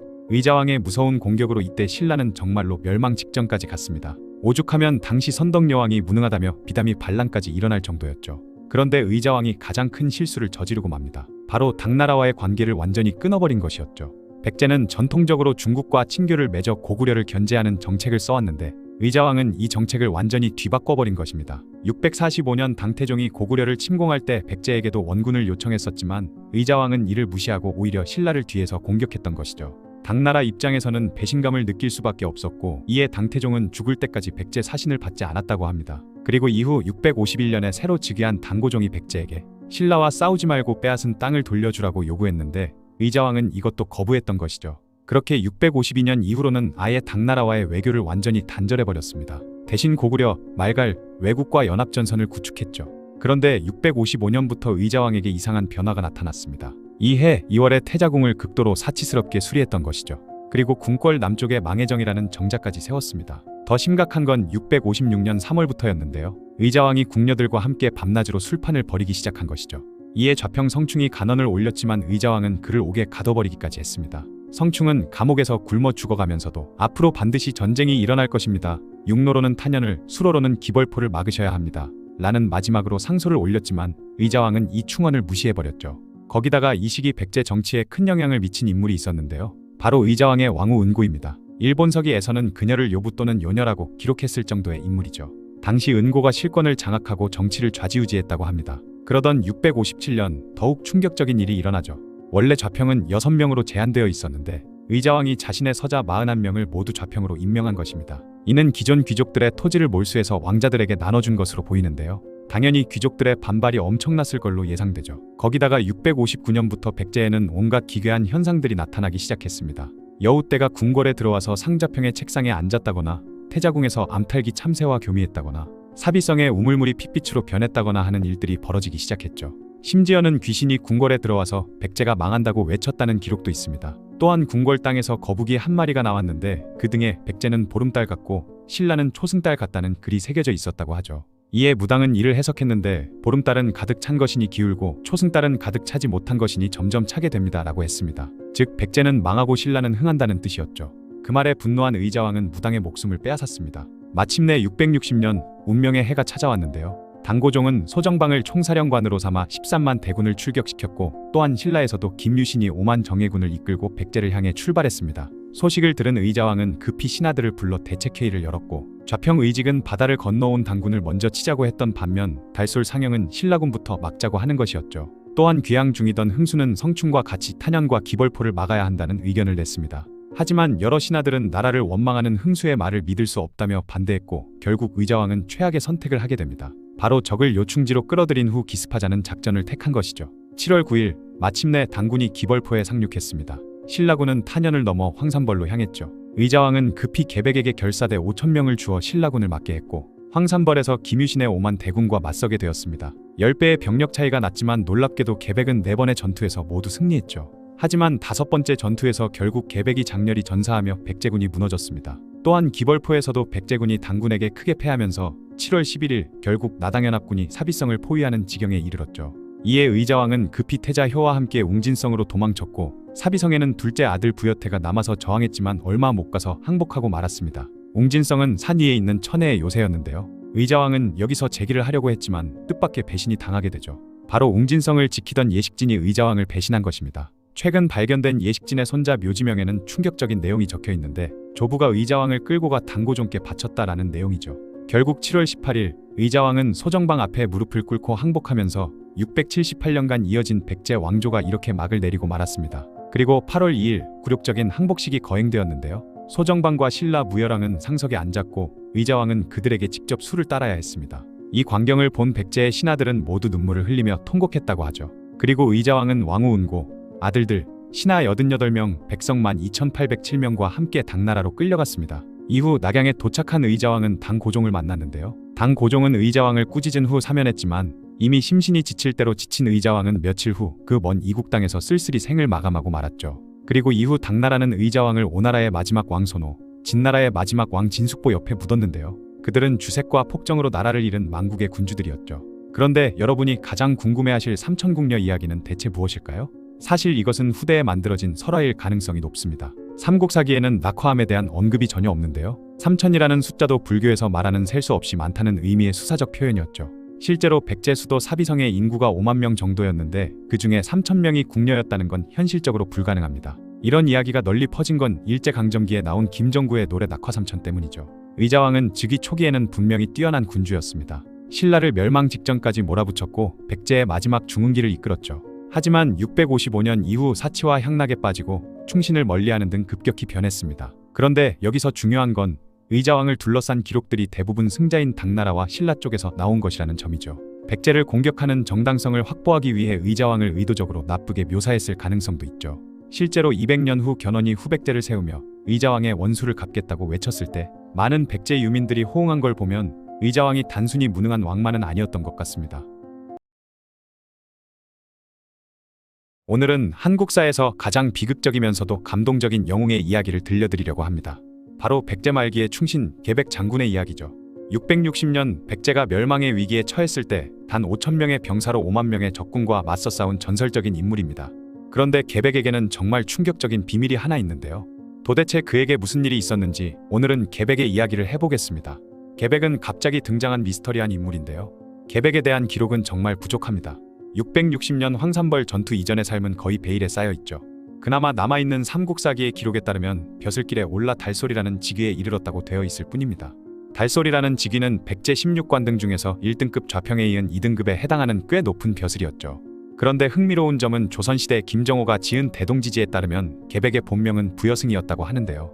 부여시라는 건 백제 왕실과 같은 성씨이죠. 그러니까 계백은 왕족 출신일 가능성이 높다는 겁니다. 또한 신채호의 조선상고사에서는 해동잡록을 인용해서 더 놀라운 이야기를 전해줍니다. 계백이 가잠성 전투에서 그 유명한 김유신과의 싸움에서 승리했다는 거죠. 만약 이게 사실이라면 백전백승의 전적을 자랑하던 김유신을 이긴 유일한 백제 장수가 바로 계백이라는 뜻입니다. 그런데 이렇게 뛰어난 장수가 왜 660년 이전까지는 전혀 기록에 나타나지 않았을까요? 여기에는 당시 백제 내부의 복잡한 정치적 상황이 숨어 있습니다. 660년 당시 백제의 상황은 정말 최악이었죠. 의자왕은 집권 초기에는 신라를 공격해서 대하성 등을 빼앗는 등 나름 성과를 거뒀지만 655년 이후로는 완전히 다른 사람이 되어버렸습니다. 과도하게 술과 여색에 빠져들었고 이를 가난한 성충이라는 충신을 감옥에 가둬버렸죠. 그뿐만 아니라 자신의 서자 41명을 모두 백제 최고위 관등인 좌평으로 임명하는 등 정치를 완전히 망쳐놨던 것인데요. 성충은 죽기 직전에 앞으로 전쟁이 일어날 것을 예측하고 기벌포와 치면을 지켜야 한다는 중요한 조언을 남겼지만 의자왕은 전혀 듣지 않았습니다. 그리고 결국 성충의 예측대로 당나라와 신라가 연합해서 백제를 공격해왔죠. 이때 백제 조정은 완전히 혼란에 빠졌습니다. 당군을 먼저 막자는 좌평 의직과 신라군을 먼저 처리하자는 달솔 상영의 의견이 대립했죠. 바로 이런 상황에서 계백의 이름이 처음으로 등장하게 됩니다. 더 이상 대응을 늦출 수 없는 절체절명의 순간에 의자왕은 계백에게 결사대 5,000명을 주고 황산으로 보내어 신라군을 막게 한 것이죠. 그런데 윤충처럼 대하성 전투를 승리로 이끈 경험 있는 장수들도 있었는데 왜 하필 지금까지 활약이 없었던 계백을 선택했을까요? 이는 계백이 성충이나 흥수처럼 국가를 위하는 마음과 능력을 누구나 인정할 정도로 뛰어났지만 정치적 갈등으로 인해 그동안 중용되지 못했던 인물이었기 때문으로 보입니다. 경계하고 소외시켰던 인물이지만 마지막 순간에 유일하게 믿고 맡길 수 있는 사람이 바로 계백이었던 거죠.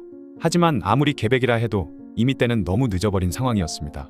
계백은 출정 명령을 받고 집으로 돌아간 후 정말 상상할 수 없는 일을 저지르게 되는데요. 자신의 손으로 직접 처자식들의 목숨을 빼앗은 것이죠. 이때 계백이 한 말이 정말 가슴 아픈데 한나라의 힘으로 당나라와 신라의 대군을 당해내야 하니 국가의 존망을 알 수 없다. 내 처와 자식들이 포로로 잡혀 노예가 될지도 모르는데 살아서 욕을 보는 것보다는 차라리 쾌히 죽는 것이 낫다 라고 했다고 합니다. 계백은 이미 이 전쟁에서 이길 수 없다는 것을 알고 있었던 것이죠. 백제가 멸망할 경우 자신의 가족들에게 어떤 일이 벌어질지 뻔했는데 당시 전쟁에서 패배한 나라의 고위관료 가족들은 정말 잔인한 운명을 맞이했습니다. 노예가 되는 것은 기본이고 온갖 끔찍한 수모를 당해야 했죠. 실제로 백제가 멸망한 후 의자왕도 당나라에서 수를 따르는 치욕을 당했고 백제 왕족과 고위 귀족들은 모두 당나라로 끌려가야 했습니다. 설령 신라에 투항한다고 해도 안전하지 않았는데요. 문무왕 때는 괜찮을지 몰라도 신문왕 같은 왕에게 숙청당할 위험이 매우 컸기 때문이죠. 당나라에서도 마찬가지였는데 흑지상진은 당에서 관직을 얻고 새로운 삶을 살았지만 결국 측천무후의 손에 숙청당했습니다. 계백은 이 모든 것을 다 알고 있었기 때문에 차라리 자신의 손으로 가족들을 깨끗하게 보내는 것이 낫다고 판단한 거죠. 하지만 이런 계백의 행동에 대해서는 후대에 많은 논란이 있는데요. 고려 말 조선 초의 문신권근은 계백이 가족의 목숨을 빼앗은 것에 대해 무도하다고 강하게 비판했죠. 가족을 죽인 이유가 노예가 되지 않기 위해서라면 그것은 이미 스스로 패배할 것이라고 생각한 것이므로 병사들의 사기를 꺾어버린 행위라는 겁니다. 하지만 서거정 등은 오히려 계백의 행동을 높이 평가했는데요. 당시 백제가 망하는 것은 필연적인 상황이었기 때문에 자신의 가족이 욕을 당하지 않도록 직접 죽이고 자신도 끝까지 싸우다 죽은 그 의지와 절개를 높이 사야 한다는 거였죠. 안정복은 더 나아가 계백의 행동을 강력하게 옹호했습니다. 계백이 가족을 먼저 보냄으로써 가족을 생각하며 자신의 목숨을 아끼려는 마음 대신 결사항전의 각오를 병사들에게 본보기로 보여 사기를 진작시킬 수 있었다는 거죠. 어쨌든 그렇게 가족들까지 희생시켰을 만큼 결사의 각오를 다진 계백은 5,000명의 결사대와 함께 황산벌로 향했습니다. 이때 계백이 맞서야 할 적은 신라의 명장 김유신이 이끄는 5만 명의 신라군이었죠. 그러나 성충과 흥수가 지적했듯이 신라군의 공격을 막기 위한 최적의 장소는 치면이었는데 이미 신라군이 통과한 후였습니다. 계백은 평지에서 적은 병력으로 신라의 대군을 막아내야 하는 절망적인 상황에 놓인 것이죠. 하지만 계백은 포기하지 않았습니다. 수적으로 불리한 상황에서는 지형을 이용한 방어가 최선이었기 때문에 황산벌에 도착한 계백은 험한 곳을 골라 3개의 진영을 설치하고 신라군을 맞이했죠. 그리고 계백은 병사들에게 옛날 월왕 구천은 5,000명의 군사로 오나라 부차의 70만 대군을 격파했다. 오늘 우리는 마땅히 각자 분발해서 승리를 쟁취하여 나라의 은혜에 보답해야 한다라며 군사들의 사기를 북돋웠죠. 그리고 정말 기적이 일어났습니다. 김유신이 이끄는 5만 신라군이 계백의 진영을 공격했지만 백제군을 제압하지 못하고 연패를 당한 거죠. 하루 동안 4번의 전투가 벌어졌는데 백제군이 4번 모두 승리했습니다. 5,000명이 5만 명을 이겨버린 것이죠. 백제군의 엄청난 수적 열세에도 불구하고 번번이 승리하자 신라군의 사기가 완전히 꺾이고 말았는데요. 하지만 김유신도 그냥 당하고만 있지는 않았습니다. 신라군의 사기가 떨어지자 김유신은 계백과 비슷한 전략을 사용하기로 결정했죠. 바로 어린 화랑들을 희생시켜서 군사들의 사기를 다시 끌어올리는 겁니다. 먼저 김유신의 동생인 김음순이 자신의 아들 반굴에게 소수의 병력을 이끌고 공격하게 했죠. 반굴은 용감하게 싸웠지만 결국 전사했습니다. 그 다음에는 장군 김품일이 16세의 어린아들 관창을 마찬가지로 적은 수의 병사들과 함께 백제 진영으로 돌격하게 했죠. 관창은 백제군에게 사로잡혔는데 계백은 놀랍게도 관창을 살려서 돌려보냈습니다. 어린 나이임에도 용감하게 싸운 관창을 가상하게 여겼기 때문이라고 알려져 있죠. 하지만 일부에서는 풋내기인 어린애가 전장에 나오자 어이없어서 그랬다는 주장도 있습니다. 어쨌든 풀려난 관창은 다시 백제 진영으로 돌격해왔고 또다시 붙잡혔죠. 이번에는 계백도 더 이상 봐줄 수 없었습니다. 자신의 목숨을 돌보지 않고 싸우는 관창의 목을 베어 말 한 장에 묶은 뒤 신라군 진영으로 돌려보냈죠. 그러자 신라군에게 엄청난 변화가 일어났습니다.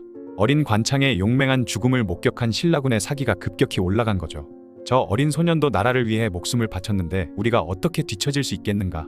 신라군은 관창의 죽음에서 용기를 얻어 총공격을 감행했고 그 기세는 정말 무서웠습니다. 그렇게 백제군은 그 기세를 막지 못하고 패배하고 말았고 계백과 5천의 결사대는 거의 전멸하고 말았는데요.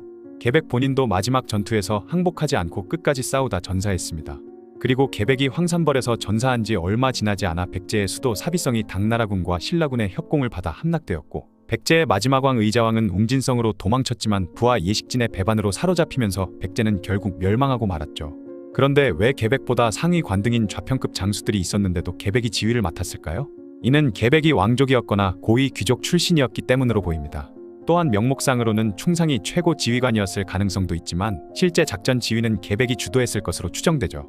그리고 사실 계백의 이야기에는 하나의 큰 미스터리가 있습니다.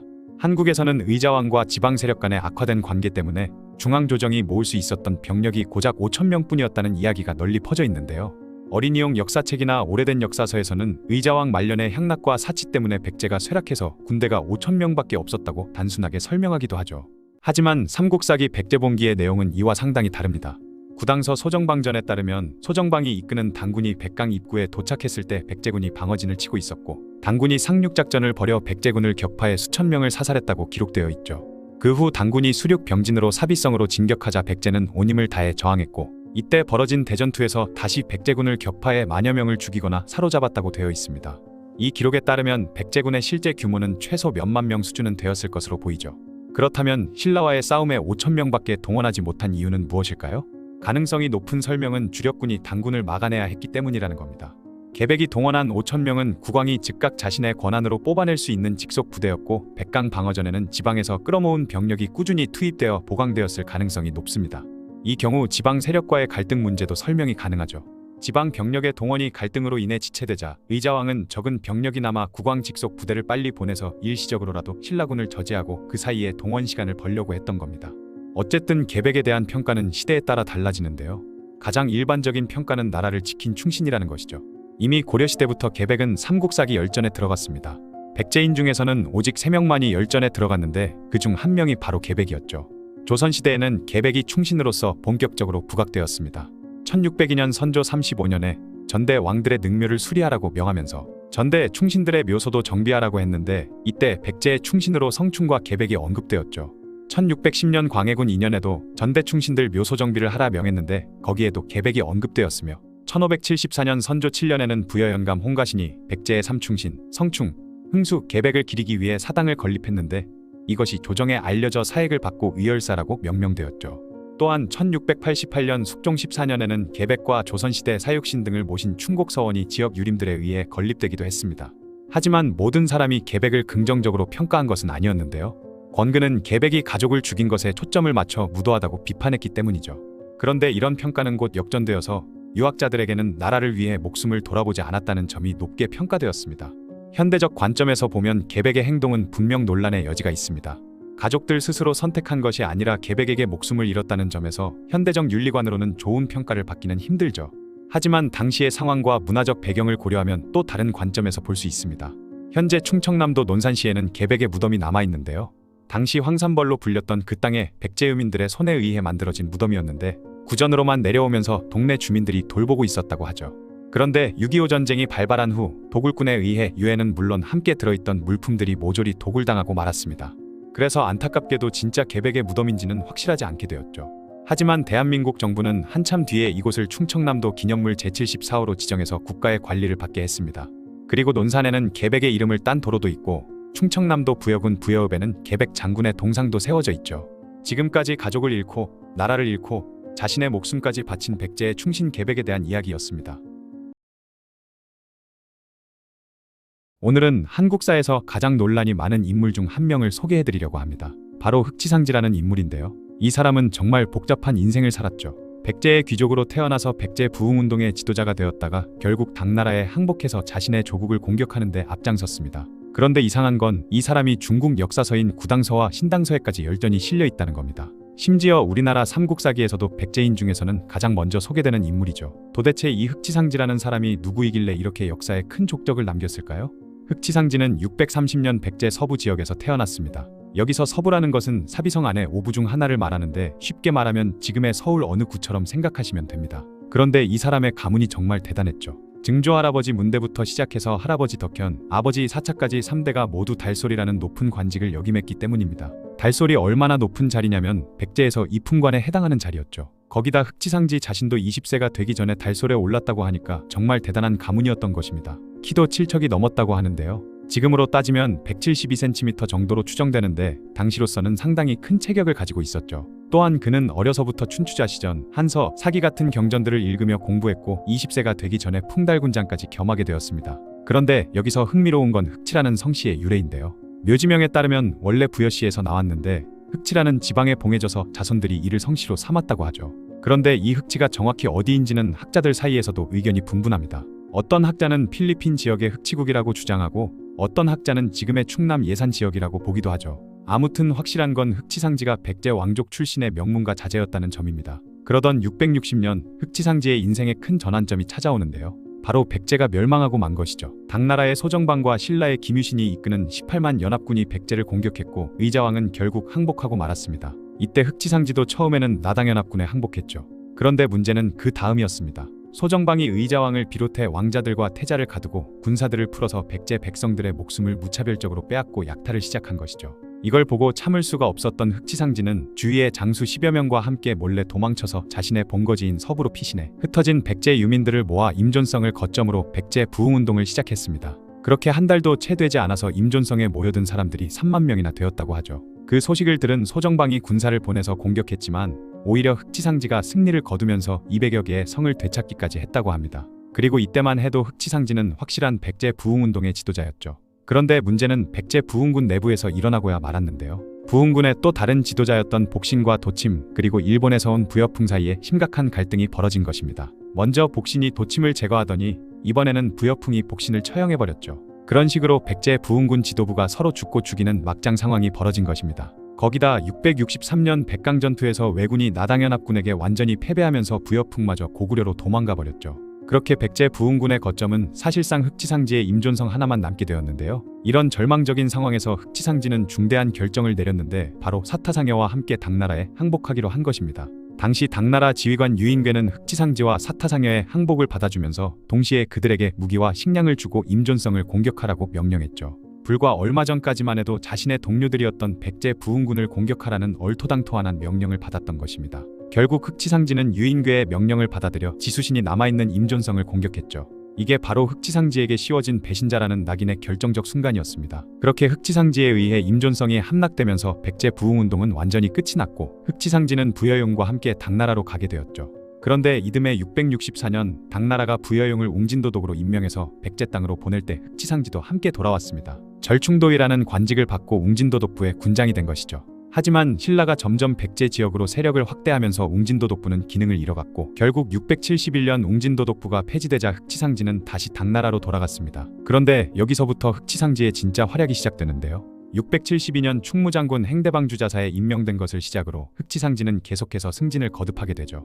특히 당나라 중앙군 중 하나인 좌령군위의 장군에 임명되면서 부양군 개국공에 봉해지기까지 했습니다. 이런 지위는 당나라에 투항한 이민족 장군들에게 종종 주어지는 자리로 당 황실의 두터운 신임을 받았다는 증거였죠. 그런데 흑지상지가 정말 대단했던 건 전쟁터에서였습니다. 677년 토번이 당나라를 공격했을 때 흑지상지는 유인궤의 부장으로 출정했죠.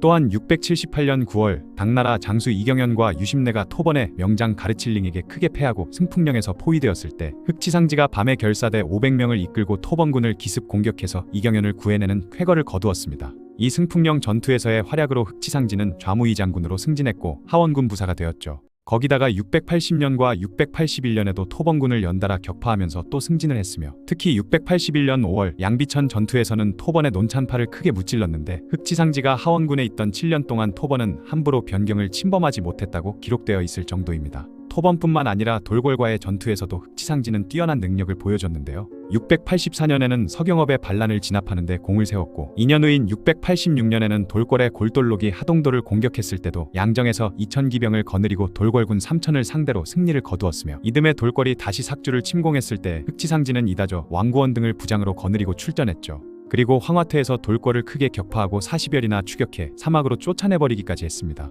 그렇게 승승장구하던 흑지상지에게 이때 문제가 생기고 마는데요. 우간문이 중랑장 참보벽이 조정에 표를 올려 돌궐 잔당을 끝까지 쫓겠다고 했는데 측천무후가 흑지상지에게 참보벽과 함께 출정하라고 명령한 것입니다. 그런데 참보벽은 흑지상지와 상의도 없이 혼자서 무리하게 진격했다가 1만 3천 명의 전군이 괴멸되는 대패를 당했고 이 사건으로 참보벽은 처형당했으며 흑지상지도 전공이 없어지는 벌을 받았죠. 이는 그가 당나라 무장으로 복무하면서 당한 처음이자 마지막 패전이었습니다. 그런데 이 시기 당나라에는 무서운 변화가 일어나고 있었는데요. 바로 측천무후가 권력을 잡고 공포정치를 시작한 거죠. 측천무후는 서경업의 반란 이후 홍리들을 기용해서 수많은 관료들을 숙청하기 시작했습니다. 그리고 689년 9월 드디어 흑지상지에게도 위기가 찾아왔죠. 그는 응양장군 조회절과 함께 반역을 모의했다는 죄로 감옥에 갇히게 된 겁니다. 이건 당시 악명 높은 홍리였던 주웅이 흑지상지를 모함한 것이었죠. 결국 흑지상지는 689년 10월 나이 60세의 감옥에서 스스로 목을 메고 세상을 떠나고 말았습니다. 하지만 흑지상지의 아들 흑지준이 9년 동안 끈질기게 노력한 끝에 아버지의 누명을 벗겨내고야 말았고 그렇게 측천무후는 흑지상지를 좌옥검이 대장군에 추증했죠.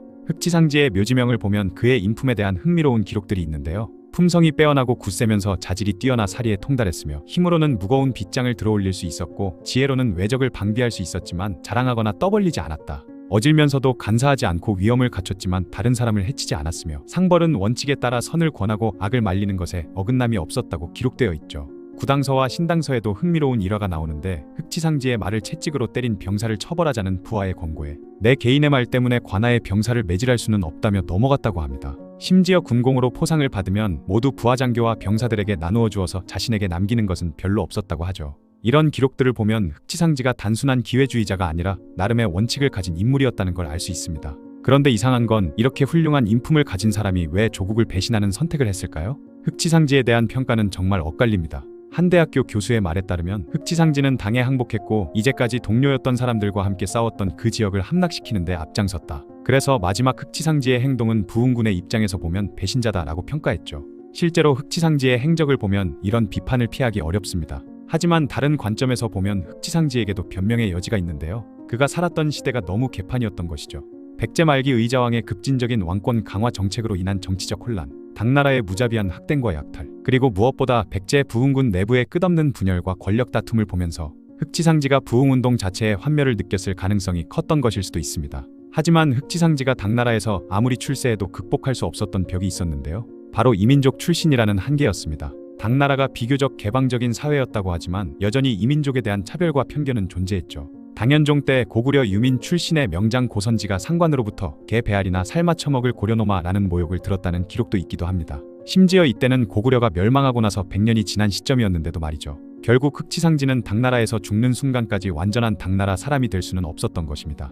전공을 세우면서 높은 관직까지 올랐지만 결국 이방인 받게 되지 않았던 것이죠. 그럼 만약 신라에 편입되었다면 어땠을까 하고 생각이 들지만 아마 신라도 마찬가지였을 거라고 많은 사람들이 말합니다. 신문왕의 중앙집권 개혁과 왕권 강화 정책 앞에서 흑지상지 같은 인물이 숙청의 칼날을 피할 수 있었을지 의문이죠. 장보고의 경우를 봐도 알 수 있는데 당나라에서 돌아와 흥덕왕의 지원을 받아 큰 활약을 했지만 결국 진골 귀족들의 견제로 비참한 최후를 맞았기 때문이죠. 흑지상지의 인생을 돌아보면 정말 복잡하고 모순적이긴 한 것 같은데요. 분명히 조국을 배신한 것은 사실이지만 그의 선택을 단순히 기회주의나 배신으로만 평가할 수는 없을 것 같죠. 그는 자신의 눈으로 나라가 망하는 것을 지켜봤고 부흥운동에 헌신했다가 동지들의 배신과 분열을 경험했으며 결국 타국에서 성공을 거두었지만 끝내 이방인으로 남았던 비극적인 인물입니다. 어쩌면 흑지상지는 급변하는 시대의 흐름 속에서 살아남기 위해 최선의 선택을 했을지도 모르죠. 하지만 그 선택이 옳았는지 그른지는 여전히 논란의 여지가 있는데요. 흑지상지는 뛰어난 능력을 가진 인물이었지만 동시에 시대적 한계를 극복하지 못한 인물이기도 한 것 같네요. 여러분은 흑지상지를 어떻게 평가하시나요? 그는 조국을 배신한 배신자일까요? 아니면 시대의 희생양일까요?